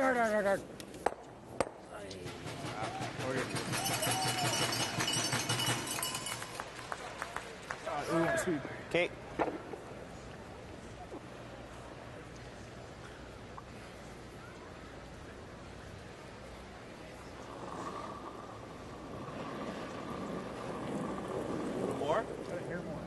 Line's a little tight. Line's air tighter. Yep. Gotta go with line. Same shot as he just played. Now he's coming down to backing. Line's real tight, guys. Close. Yep. Hard, you gotta go. Whoa, Line only. Hard. Gotta go. Hard. Come on, go. Hard. Go. Whoa. Sit. Okay, Adam.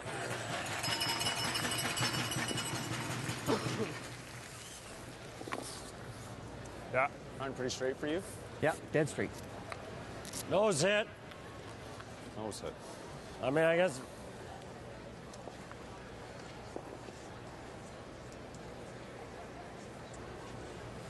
Pat, very methodical, same pre-shot routine, so important every time to do the exact same thing. And he really does, doesn't he? He Rubs does. the leg and settles in, eyes directly on the broom. Off.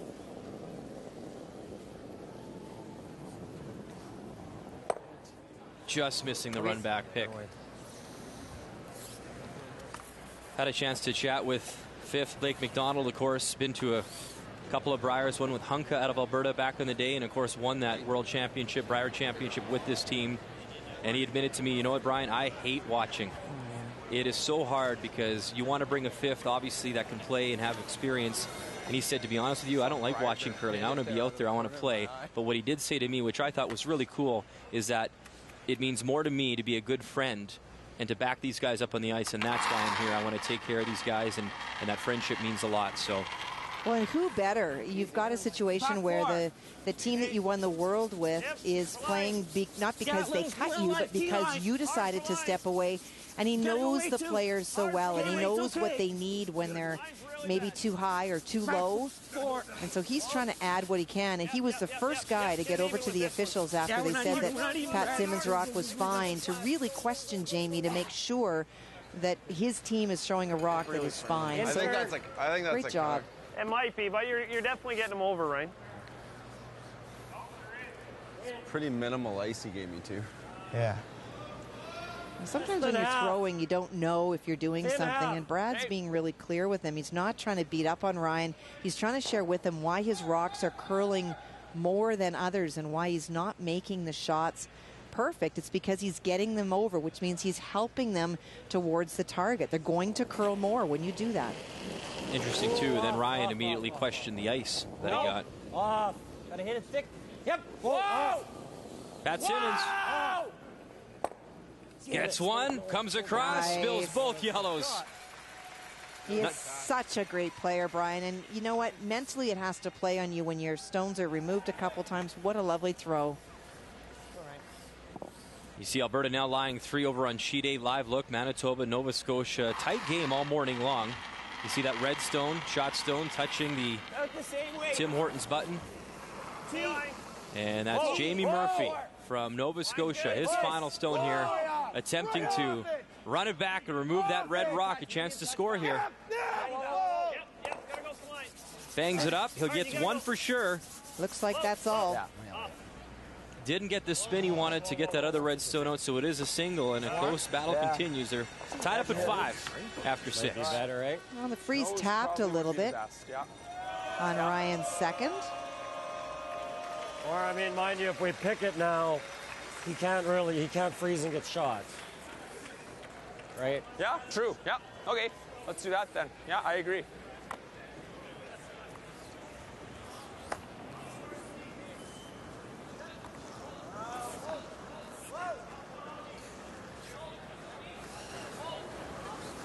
Blast? Like, I think so. I mean, Or are you trying to get rid of one of those reds at the back?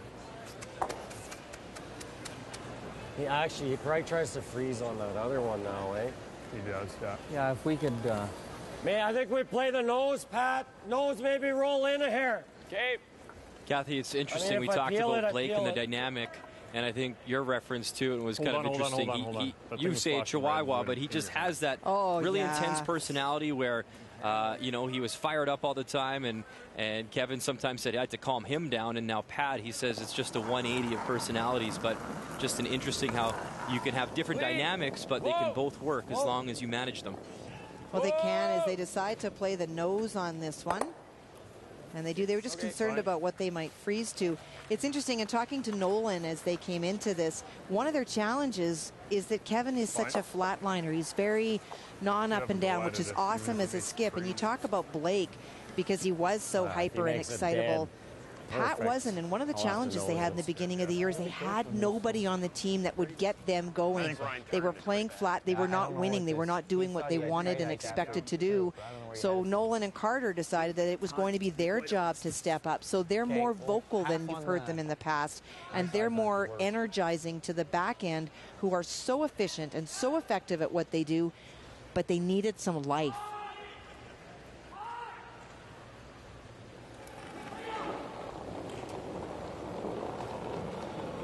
Brad Gushue, his first here in 6, Newfoundland Labrador with the hammer. Down by 2. I don't think so. I think we're good.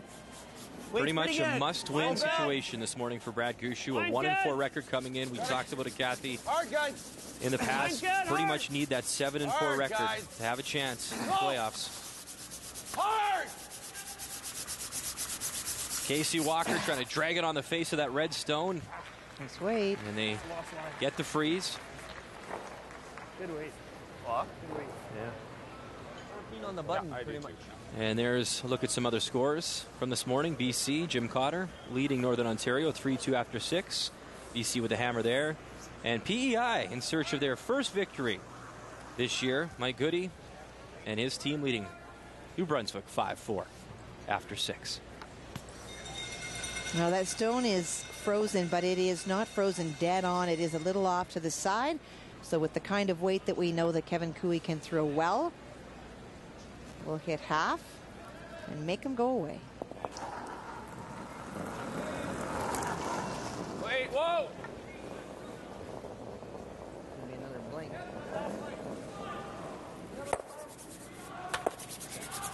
Big weight, backs that redstone up. Carter called it. Another blank end. Well, and Kevin's going to be disappointed with that. Really wanted to stick around on that. If it curls just a little bit more for him, he hits it thicker, and he might have hit that stone right on the nose, and then it sticks around. And they would not have allowed Brad Gushue the opportunity to blank here in 6. Okay, Brad. Shoot.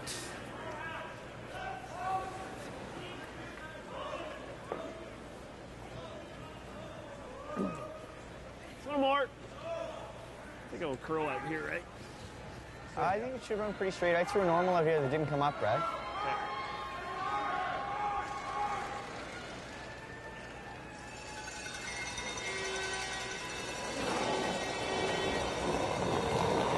So final stone here in 6 for Brad Gushue. He blanks 5, and he gets the blank here again. So Newfoundland Labrador keeps that all-important hammer. They trail by 2 here in Saskatoon.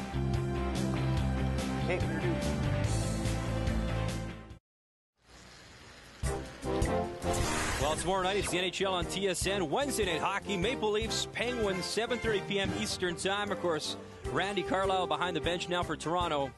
And that gentleman, obviously a Leafs fan, well, he's going to have to cheer hard because Toronto's got some work to do. 67 points right now in the Eastern Conference. Winnipeg sitting in 8th. Easy over there. Won last night, 3-1. Woo! With 72 points. And now Toronto trailing Buffalo, Tampa Bay, and Washington as well. So the Leafs are in tough to make the playoffs. As is Brad Gushue and Newfoundland Labrador coming in with a 1-4 record. Back-to-back blanks here for the Olympic gold medalist, but up against the former world champ here in Kevin Cooey. And they've had a great game, up 3-1 here with Rocks underway in 7. And for Brad Gushue, playing a very patient game, he is not trailing by an insurmountable amount. And so when things aren't working out, he's content to wait. Where's the curl on that one? And here's a look at Gushue's schedule, of course, opening up with those 3 straight losses, finally rebounded with a win over Nova Scotia. And an incredible story. Jamie Cooey making some great shots, and they've had a great start here, and he lost to him 10-6, and look who's left. Some tough teams still to come for Brad Gushue. Already Tuesday, and it's pretty tough when it's Tuesday morning and you're facing a must-win situation. And we talked about it, Kathy, off the top of the show. He has been one of the more consistent skips at the Brier over the years. Has actually never had a record below 500. Always a winning record here. And that's in jeopardy. Obviously, though, in fairness to him, always have to juggle teams out of the Eastern teams. Well, and here's one of the challenges for Brad Gushue and why his ratio is what it is. The highest game they played was 89% versus Nova Scotia. That's their only win. Otherwise, they've been way back there. And when you contrast that with the Alberta team that we're looking at, their lowest game was 85. They've been 88, 89, 90, 92. Those percentages will get you wins all the time. If Gushue plays 89% as a team, that will flip them around. But for now, they still need to make more shots, Brian. And it's tough when you come in and you're struggling. And last night, just out of the gate, Brad made a great shot in the first end, but Jamie Cooey makes an angle run slash peck for 3.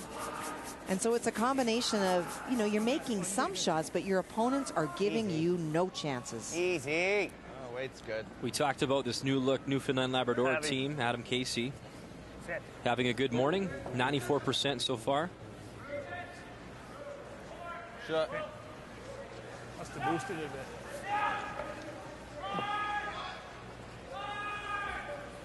bit. Now that he can, we'll ask Carter to start to remove those corner guards. Whoa. Off. Off. Kathy, we talked about Kevin Cooey and his numbers, 92% so far this morning. Okay. He's been leading all skips when it comes to throwing, but the one thing that we chatted about in commercial break that you're really impressed with is his ability to be a chess player and how he can see those angles, and not only see those angles, maybe 1, 2, 3 shots before they happen, but then the ability to play some shots that maybe other guys could not play. Especially this week. There are some great skips in this field. Glenn Howard's been here a billion times. These guys see a lot of shots. The biggest difference is that while there's been lots of murmuring about ice and different conditions and what's going on, sheet D that we're on today, a great example of a half of a sheet that does not curl a whole heck of a lot and a half a sheet that really does. And what he's done is just adapted. He's figured it out and he's played it. And so it's not only seeing the shots, but knowing where the ice is and accepting the conditions that he's playing in. And that, in my opinion, is what he has done so much better so far than other teams in the field. And there's a look at the house of Northern Ontario and BC. A lot of stones in play. And those red stones are belong to Brad Jacobs above the tee line. Final stone here from Jim Cotter out of the Vernon and Kelowna curling clubs. And looks, Kathy, with the broom, trying to play a double. And obviously you're going to spill some of those yellows, but a chance to score here. Well, it's a tough one. The way those stones are placed, it's almost like he's trying to just play a really tough rub off each, not a double, because it jams. It's like a bink. Griffith Sawatsky on the brush, and he'll roll it over. Does pick up the single. Didn't hit it quite fit enough, otherwise he might have been able to move that second red stone. That's a very tough shot. So Jim Cotter and his team looking for win number 4 here in Saskatoon. They have the advantage over Northern Ontario. Bump it to the back door. Sure.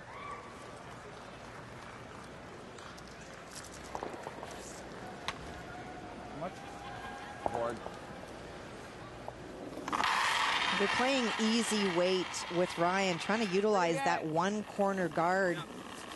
They've had corner guards in other ends, have not had the opportunity to use them. Trying here. Hard! You really gotta go, guys! Hard! Hard! Real hard! Hard! Ryan Fry here in 7. No, wait. We'll lose the shooter. And that's just a weight issue, just underthrown, just that wee bit. That's only hack weight, Ryan. They have not been on the same page this morning, Kathy. They have I don't not. mind the end. I don't care. Yeah.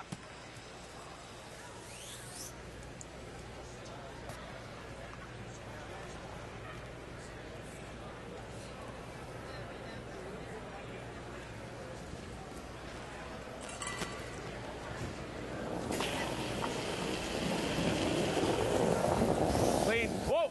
Off. Clean.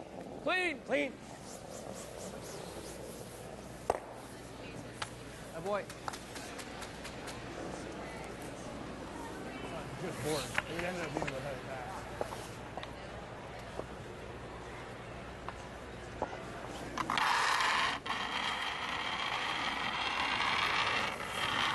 Back 4.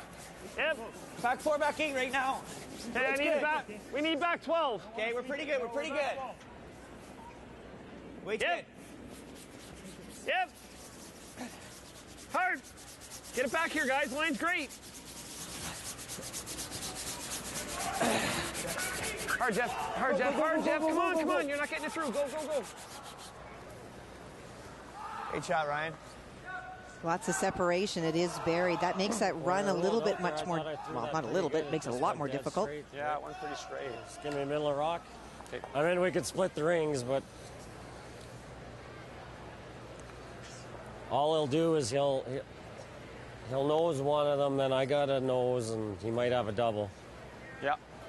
Yeah. This would be the other shot probably, right? I don't like split the rings at all. What do you guys like? I like this. Carter likes to split the rings. I mean, he makes any sort of roll off that or noses it, like you say. He's going to have a shot at a double, though, isn't he, if we split the house? I don't know where to put it, splitting the house. He's just giving him a deuce, missing the hit. He's got his draw weight. I like this or the run. Still make something for him, right? I like that. Okay. I mean, I don't mind that. yeah.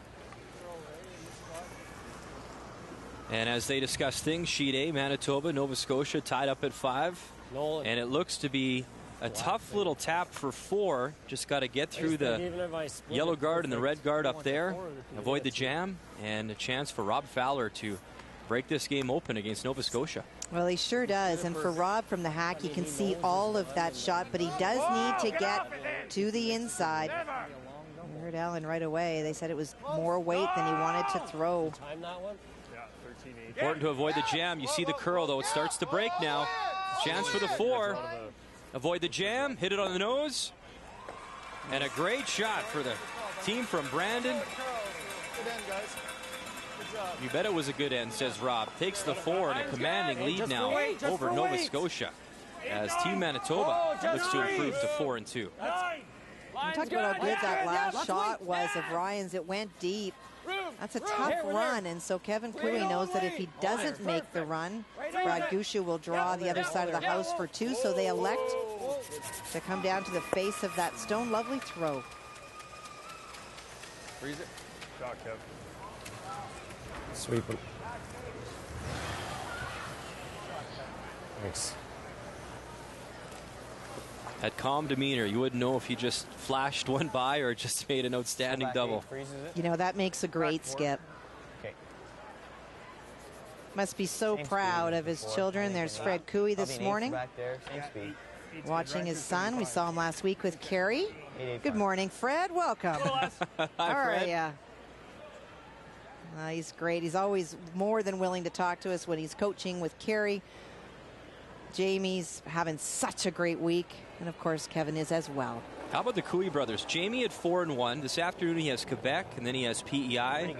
2 teams that are down in the standings.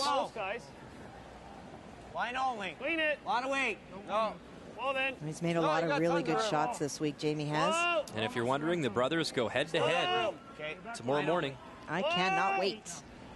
Weight's coming pretty good. Sit.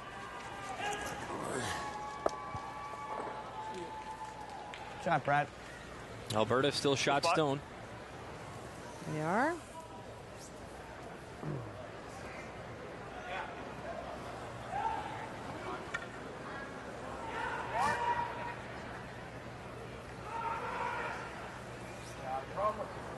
Now is you might make it easier for him. For Yeah, I two-way. mean, he might be able to. Yeah. I mean, the best is nose. Yeah.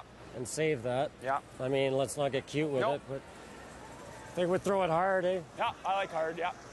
Well, I can guarantee he'll throw it hard. I think he has that in his arsenal. He does. Wants to hit it on the nose, make that yellow one go away, and ideally would like to leave those 2 at the back of the house intact, sitting as they are.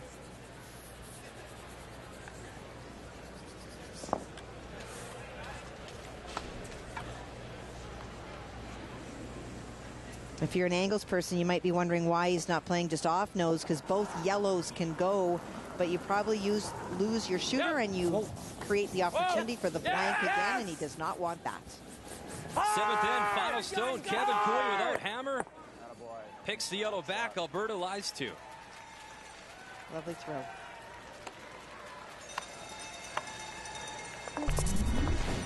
That's a great shot. Talked about how he didn't want to make them all go away. Could have made both yellows go away on that shot, but then you lose your shooter and you maybe create an opportunity for a blank. No chance. No, because I thought when I rolled out in 5, I thought I threw that really good. And it didn't. So after back-to-back blanks, Alberta does their part, forcing now Brad Gushue to draw in for a single. What kind of time are we expecting here, Kathy? Do you want to get a time on this one? Sure, let me get on that for you, Brian. Thank you. We're looking for about 14.5.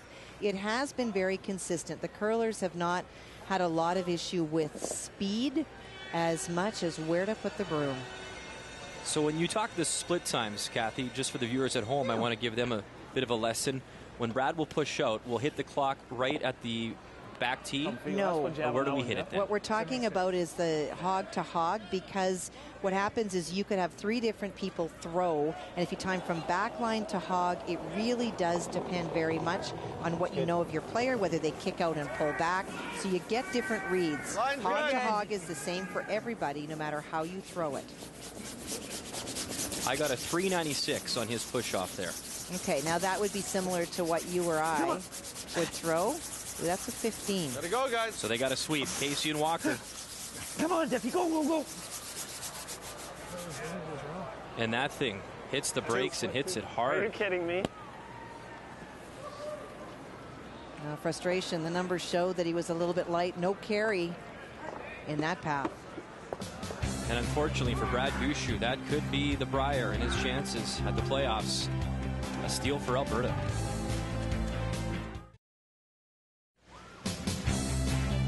Kevin Cooey, Team Alberta, a steal of 2 in 7 for a 5-1 lead. And Kathy, you were very impressed with his throw in that last game. Well, I was also impressed with the thinking process. If you hit this right, both yellows can go, but they called this to not make both yellows go. Wanted to leave the situation at the back as it stood, so there would be no blank opportunity. Hits this absolutely perfectly. Sticks the shooter, forces Brad to make the draw. Wasn't able to make it. That's that big weight. He puts the broom down, he throws it pure, and it doesn't move. And that was a big steal of 2, and we've talked about it this morning, coming in with a 1-4 record. Brad Gushue now. Situation very critical for him. 5-1 lead, down by 4. He has hammer. He renames. And Kathy, we both had the stopwatches going in that final end, and I think we both felt that he was light right out of the hand. He was.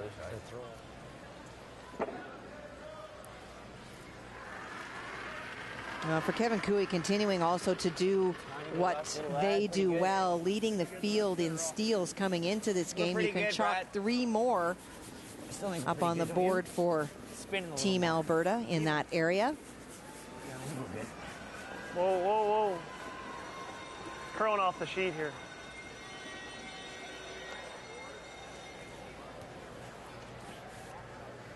Shot, Jeff.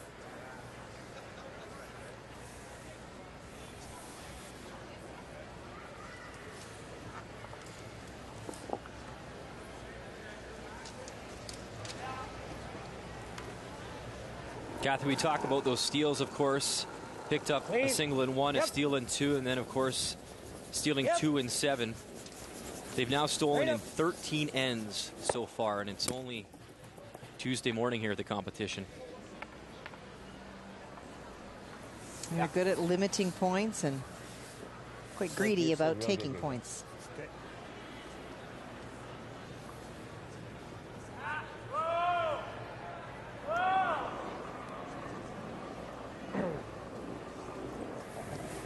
Pretty good. I added a bit. Oh, whoa, whoa. Where is it, Jeff? Real tight. Okay, well, on its own, on its own. Don't clean if you don't have to. Will continue to throw corner guards.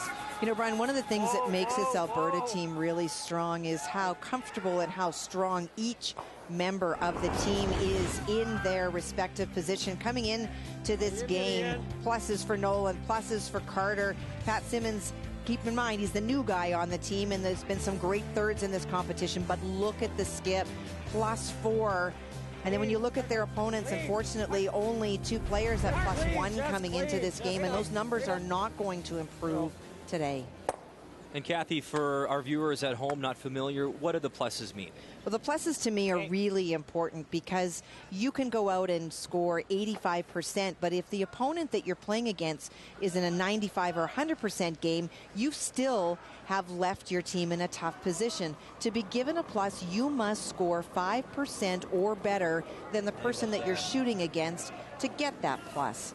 So in the case that we've just seen in Alberta, it is about going mano a mano, and that was always the way that I looked at playing really good teams. I always felt that my goal was to outshoot the person playing opposite me.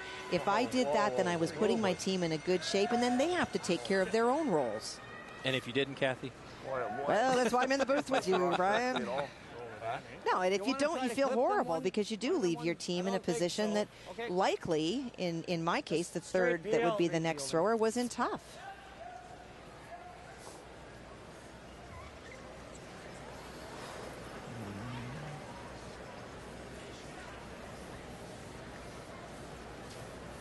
Pat Simmons, very much like a golfer, the routine.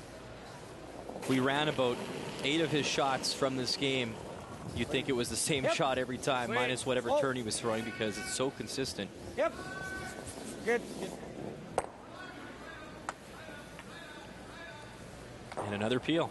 Methodical, but very easy for Kevin to read his stones. He knows what to expect from Pat. And a really good recovery for Pat. Twice, you know, he said that to you when you talked to him at 5. He couldn't remember ever having a situation where 2 rocks were pulled in a game, and it does mess with your head, even though you don't want it to. Pretty good weight. And it can mess with your delivery, but it has not. Weight's real good, Brad. Whoa, then. Whoa. Whoa. Line only. No, top 4. And to that point, Kathy, you'd never really switch a stone either. They scout these rocks out. I believe these are the stones they use at the Olympics, same stones they use at the Scotties, so they know the rocks very well. Obviously, the sensor is working. He admitted, you know what, I'm always pretty close with my release. And I think that was great, too. He was just honest with us. Instead of saying, no, it must have been the rock, he said, you know what, I have that tendency sometimes, and I'm pretty close usually. So I was just impressed of how he just shook it off. I was, too. And it is true. So many of the players here are close. The sliding surfaces are very fast. What you have on the bottom of your foot, whether it's Teflon or steel, it takes you to that hog line so fast. It is so easy to keep your hand on it.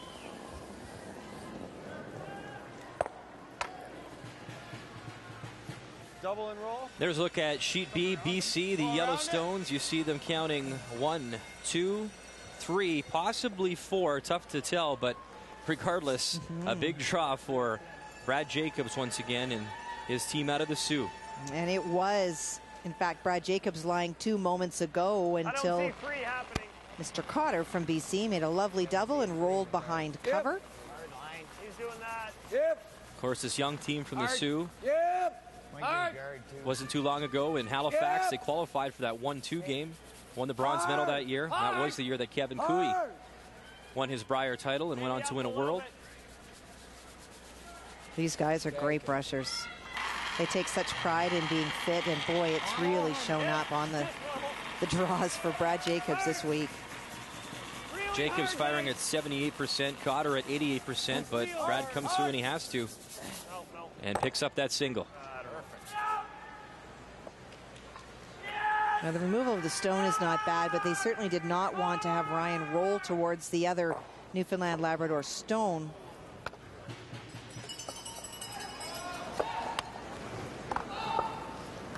This guy going.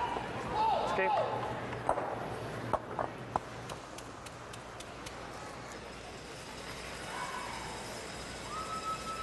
Here comes another double.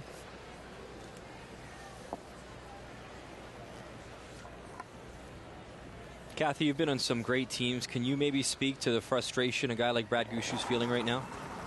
I sure can as we watch Kevin Cooey throw it. Sometimes you feel like you've done everything you need to do. You prepare, you're mentally and physically fit.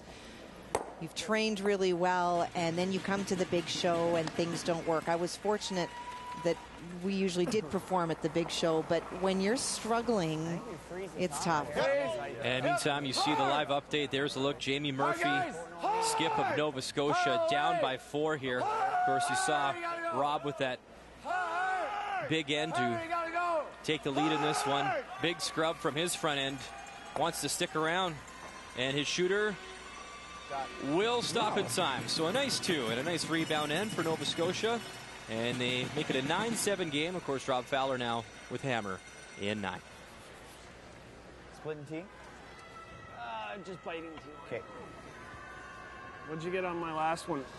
That came this way? Yeah. 86. I think that weight's good, Brad. I think that said something to it.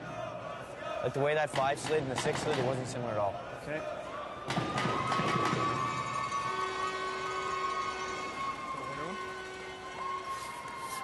Now the crowd's much more lively now this morning. See Brad switching rocks. And Scott Manners, Saskatchewan, back on the ice this afternoon. They'll take on Maybe a little extra with this.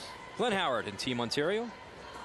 Crowds have been fantastic. Great support for the team from the Battlefords, the skip from Lloydminster.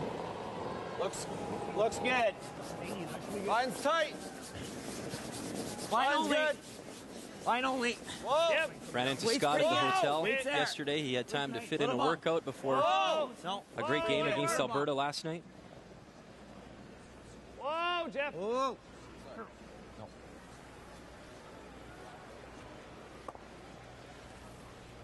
Well, Kathy, as we look at the skip's numbers, unfortunately for Brad Gushue, it is a one-sided affair.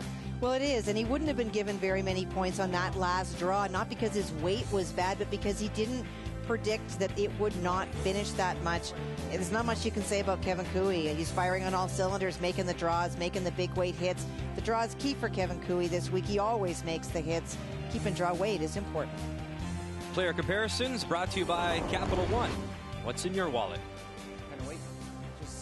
And Kathy, I'm hoping Russ Howard finds his wallet this week and buys us a drink at some point. Anytime. We're waiting. We'll come to your room.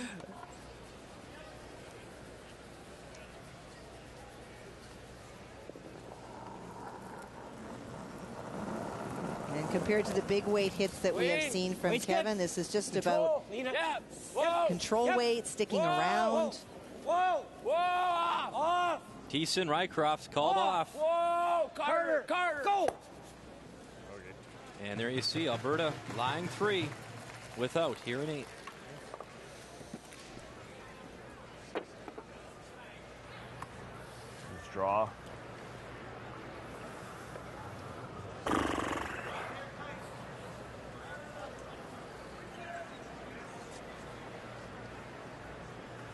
I don't have confidence they can put it there, so. Deal? Yeah. Well, there's the call. Part of it is confidence with draw weight, but part of it is also it's a tough spot to get to because of how the ice runs. And so he's playing the hit and roll.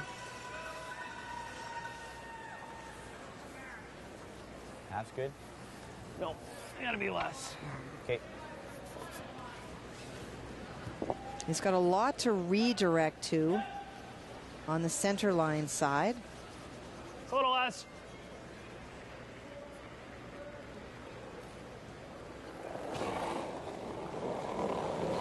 It's been a tough week in Saskatoon for Brad Gushue. Final stone here in 8, facing 3 Alberta counters. Oh my goodness. And right through the port. Unbelievable. And that'll do it. Handshakes for Alberta and Newfoundland and Labrador. A disappointing week for Brad Gushue. Wishing Team Alberta good luck as his record will fall now to 1-5. And Alberta continues to roll as they remain perfect. A 6-0 record. Well, what a frustrating week. And that right there was an example. He chose the shot because he wasn't confident about how to get there on the draw. It was such a small hole. And how about that? What a great moment here. Saskatchewan fans still giving Brad a nice applause. It's got to be tough. As we check out the standings now, Alberta on cruise control. Of course, they want to get to that 1-2 game. Jamie Cooey at 4-1. He's in action this afternoon. Ontario, Glenn Howard also on the ice a little bit later on today. And BC, Manitoba, Nova Scotia, all with 3 wins. And PEI looking for their first win so far. As Nolan Thiessen gives a wave. And what a performance. Alberta with an 8-1 victory. Lots more to come from Saskatoon. And time now for the M&M Meat Shop's Final End Challenge. Go to finalend.ca after the game and enter a secret word for a chance to win a trip for two to see the 2013 World Junior Curling Championships in Sochi, Russia. The first 100 entries will have a chance to win a $50 M&M gift card, and all participants will also get an M&M discount, and we will give you the secret word a little later on in the broadcast. What a beautiful shot that was. As we now switch games here on a Tuesday morning at the Tim Hortons Brier at the Credit Union Center, we'll pick up BC taking on Northern Ontario. Jim Cotter, BC, Yellowstones, they have the hammer and a 1-point lead over Brad Jacobs and his team from the Sioux Curlers Association in Sault Ste. Marie. You know, you look at that scoreboard, you might think it's been one of those games that they've run rocks up and down. They certainly have not done so. There's been a cluster almost every end in the forefoot, but the ability of these teams, especially Northern Ontario, to throw that really big weight has often resulted in hardly any left by the time the skips came to throw. Yep, gotta go. Hard. Gotta go. Hard. Gotta go. Hard. Gotta go. Right Scott Seabrook, Ryan Harnden. Go, go, go. Front end for this team. EJ urging them on, and there you see the situation in the house. Northern Ontario is shot rock, now buried after that guard was put up. Well, and he needed that guard desperately. BC has last rock, and lying second and third, if there's access to that shot stone, you know that BC will be making a play for it. And there's Kevin Folk. Third stones for Team BC. Look at those numbers, 91%. What a morning for him. Good. Of course, Kevin born in Saskatoon. Talked to him yesterday. Lots of family still here. And it was in this building where he watched his dad and, of course, coach Rick Folk back in 1989, where he lost that final to Alberta and Pat Ryan and that great team. And that's when Kevin said that he knew he wanted to be a curler. I think he's got to, because there's enough separation. I think he's got to throw, like, I don't know if he can get it out.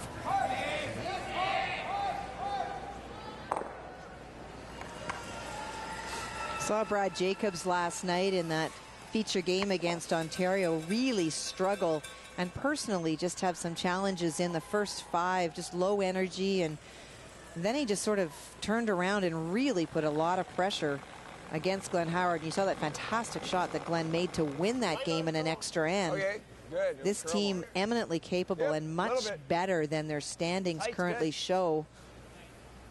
No. Over curling. Tight too. Sit down, baby. Sit.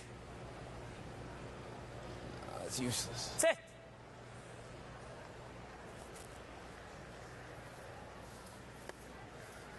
Well, and there's that risk of that shot for Brad. Half available, Brian. You're behind that sheet, half? Yeah, if not a bit more. Probably 3/4, Kathy. We haven't had an eye on this sheet. I don't know if this is the side that curls a lot with the intern. Kind of waiting. Oh, you can see that he can see quite a bit. Yeah, I was thinking. B and C are the most, I don't want to say they're the best sheets, but we do definitely see differences on A and D because of the fans and the heat that comes off from the crowd. B and C tend to be most consistent. They tend to both curl from outside in.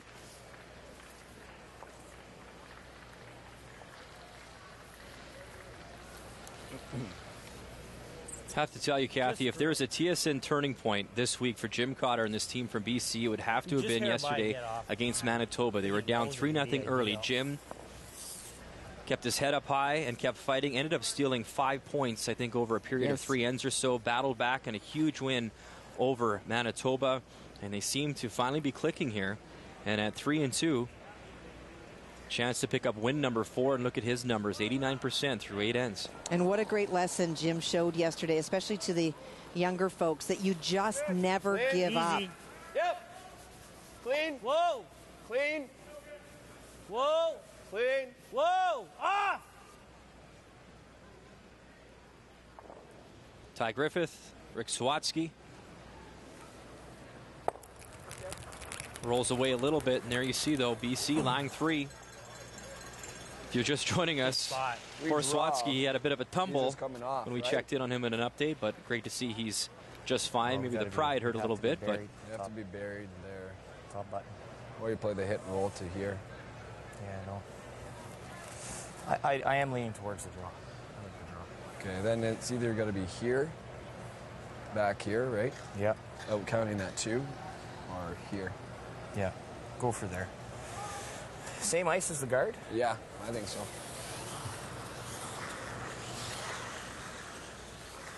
I like the call very much. 2 choices. One is you play the hit and roll, and the other is that you draw. Brad is planning to play the draw. The hit and roll is all or nothing. If you make it, it's great, but there's such a margin of error. So you heard him say, I'm leaning towards the draw, and immediately EJ supported him, which is fantastic. And so then they just talked about where in the forefoot, obviously they want to be shot, where they need to be. I got 385, Kathy. How much?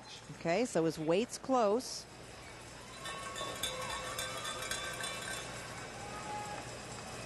You got room. Of course, we don't know how he slides and whether he slides hard. Not a brush to it. Hard. And it slides just a little bit too far. It will be second shot.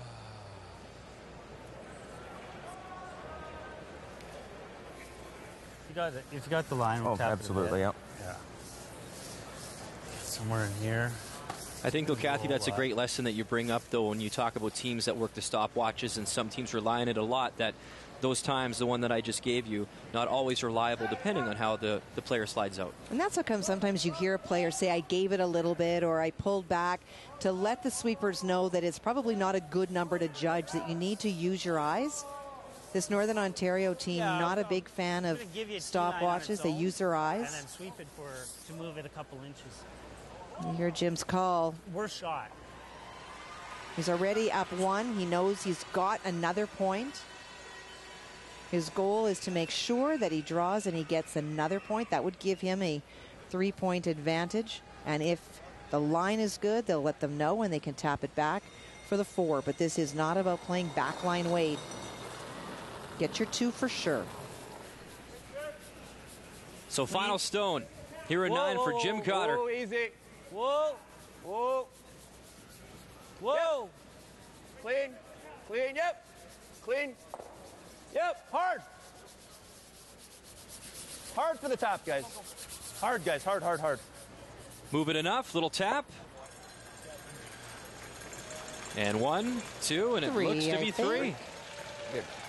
And it looks to be game over as the hands come out. So the roll continues for Jim Cotter and his team from Kelowna and Vernon Curling Club as they improve to 4 and 2. Call there, Rick. The boy. Well, they sure turned it around in that game. That whole never give up, give effort. And that is such a confidence builder. And it's also a morale booster for the team to know that they can come back from a big deficit. Good job. So good jobs all around for Team BC. 7-3 the final. And with that win, there you see them. They move up to 4 wins now at 4 and 2. Of course, Alberta winning earlier today, improving to 6-0. Jamie Cooey and the Yukon Northwest Territories at 4 and 1. And Glenn Howard, will see him in action against Saskatchewan later in today. He's at 4 and 1.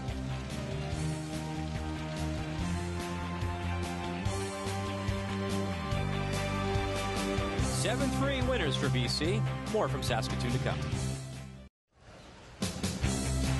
And it's time now for the M&M Meat Shop's Final End Challenge. After the game, go to finalend.ca, enter the secret word for a chance to win a trip for 2 to see the 2013 World Junior Curling Championship in Sochi, Russia, home of the 2014 Olympic Winter Games. And the secret word is lunch. I like lunch. Which is what Kathy Gushue will be buying right after the broadcast. I hope. So as you just saw, BC a 7-3 winner over Northern Ontario. So we'll move over now and check in on Nova Scotia taking on Manitoba.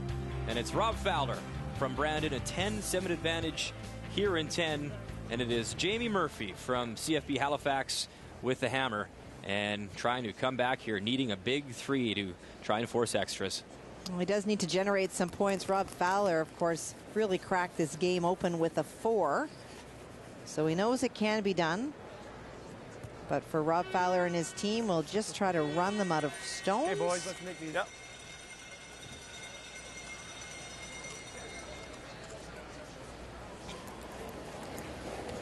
Richie Dano. Clean.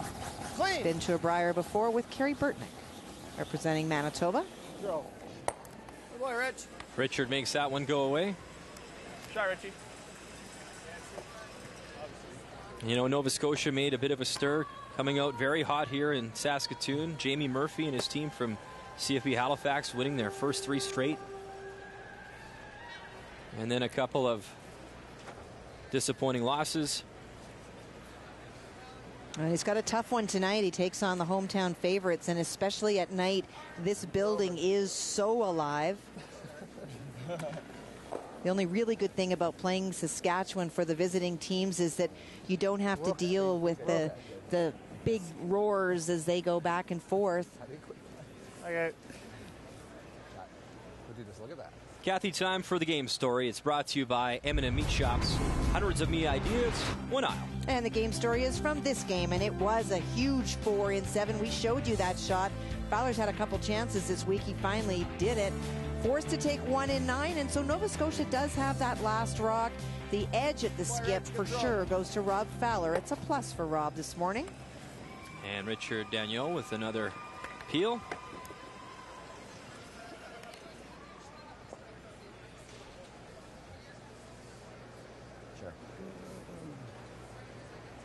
Talk about the tough night for Nova Scotia, who will take on hometown favorite Saskatchewan. Manitoba will play Glenn Howard. So not an easy day or an easy night for the Manitoba foursome. Glenn looked like he got his wheels back on track last night.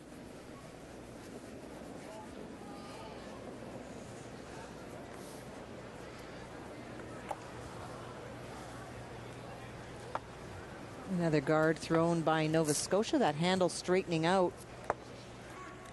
And unfortunately for them, running out of rocks as Rob Fowler puts down the stick once again, this time for his third. Alan Liber, 93% through 9 ends. A great morning for Alan. Sure is. Clean. Clean. Good throw, Alan. I keep grabbing this one for you. As Manitoba looking to join that pack with 4 wins, they can go to 4 and 2. An import from Scotland years ago. His family moved to farm in the Brandon area. Okay. Quite a character.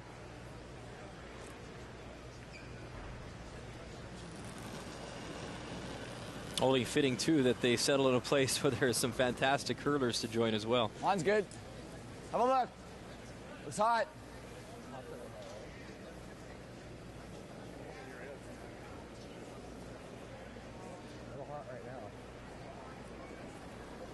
Well, nowhere to hide for Nova Scotia. They went with the guards, and now they're trying to play in the house, hoping that maybe in the house, if the Fowler team does stick, it's something that they could utilize, that they could freeze to. It doesn't really matter where they put it. Manitoba will continue to run stones. Yep. Yep. Yep. Hard. Hard. Hard, guys. Hard. Hard, guys. Hard. Hard. Roll it, Rich. Roll it. Good, Al. Good fit, guys. Good, Al. Wasn't going to be wide.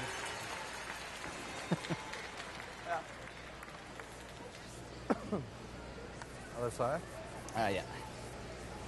Well, trailing by 3, Nova Scotia needs to make it count.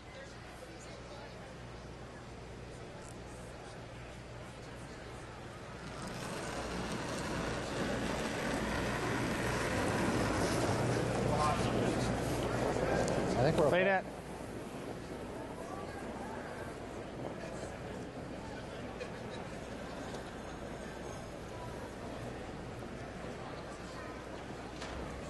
And not a good sign here, as this one has to I think we're okay. We're okay. sit down, and Shot, bud. Okay. it will stop in time, settling back 12.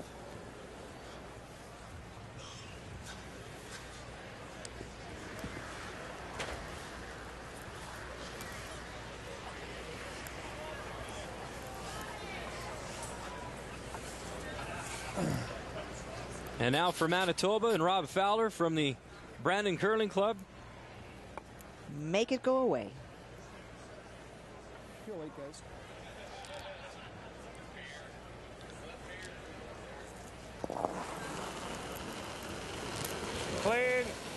what could be the final stone here in 10.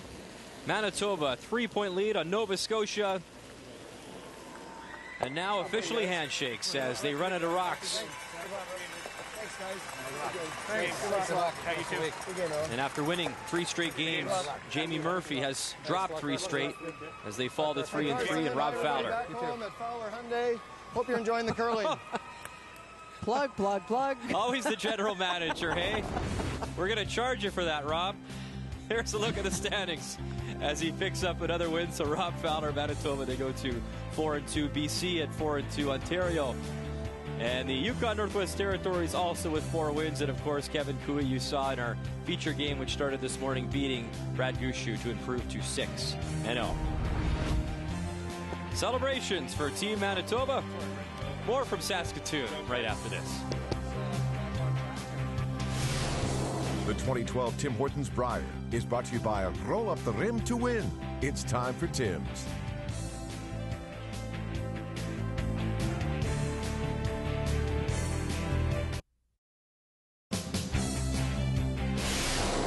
The 2012 Tim Hortons Brier is brought to you by World Financial Group. Proud to be a sponsor of the Season of Champions. Your dreams, our strategies. By Scotties, proud supporter of women's curling for over 30 years. And by Capital One, what's in your wallet?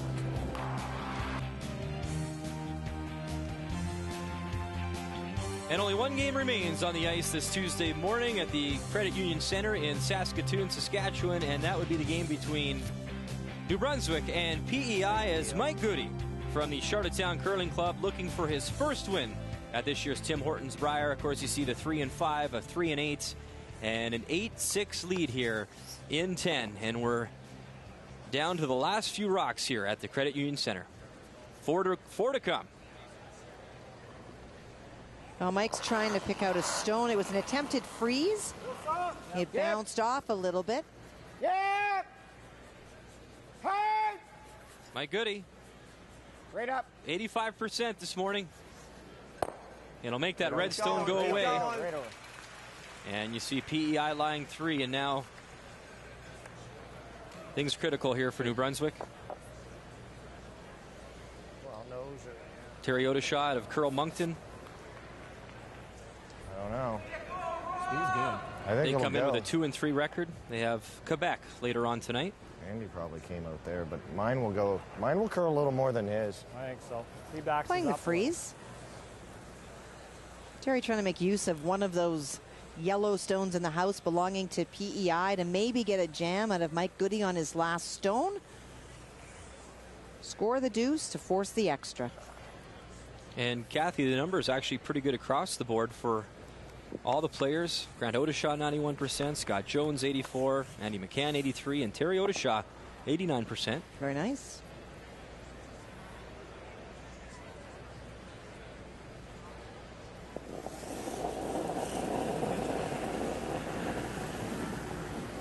Line's a little tight. Mine's pretty good. Whoa. Mine's pretty good. Looks a little warm. Get ready. Whoa. Yep. Whoa. Yep. Whoa. It's hot. Yes. Yes. Hard. Hard. Whoa. Whoa. Jeez. And it won't be shot stone.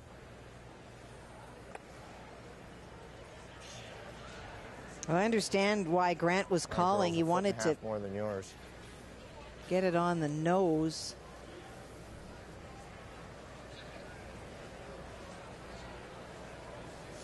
And so it is a relatively wide open shot. 3/4, even a nose will do.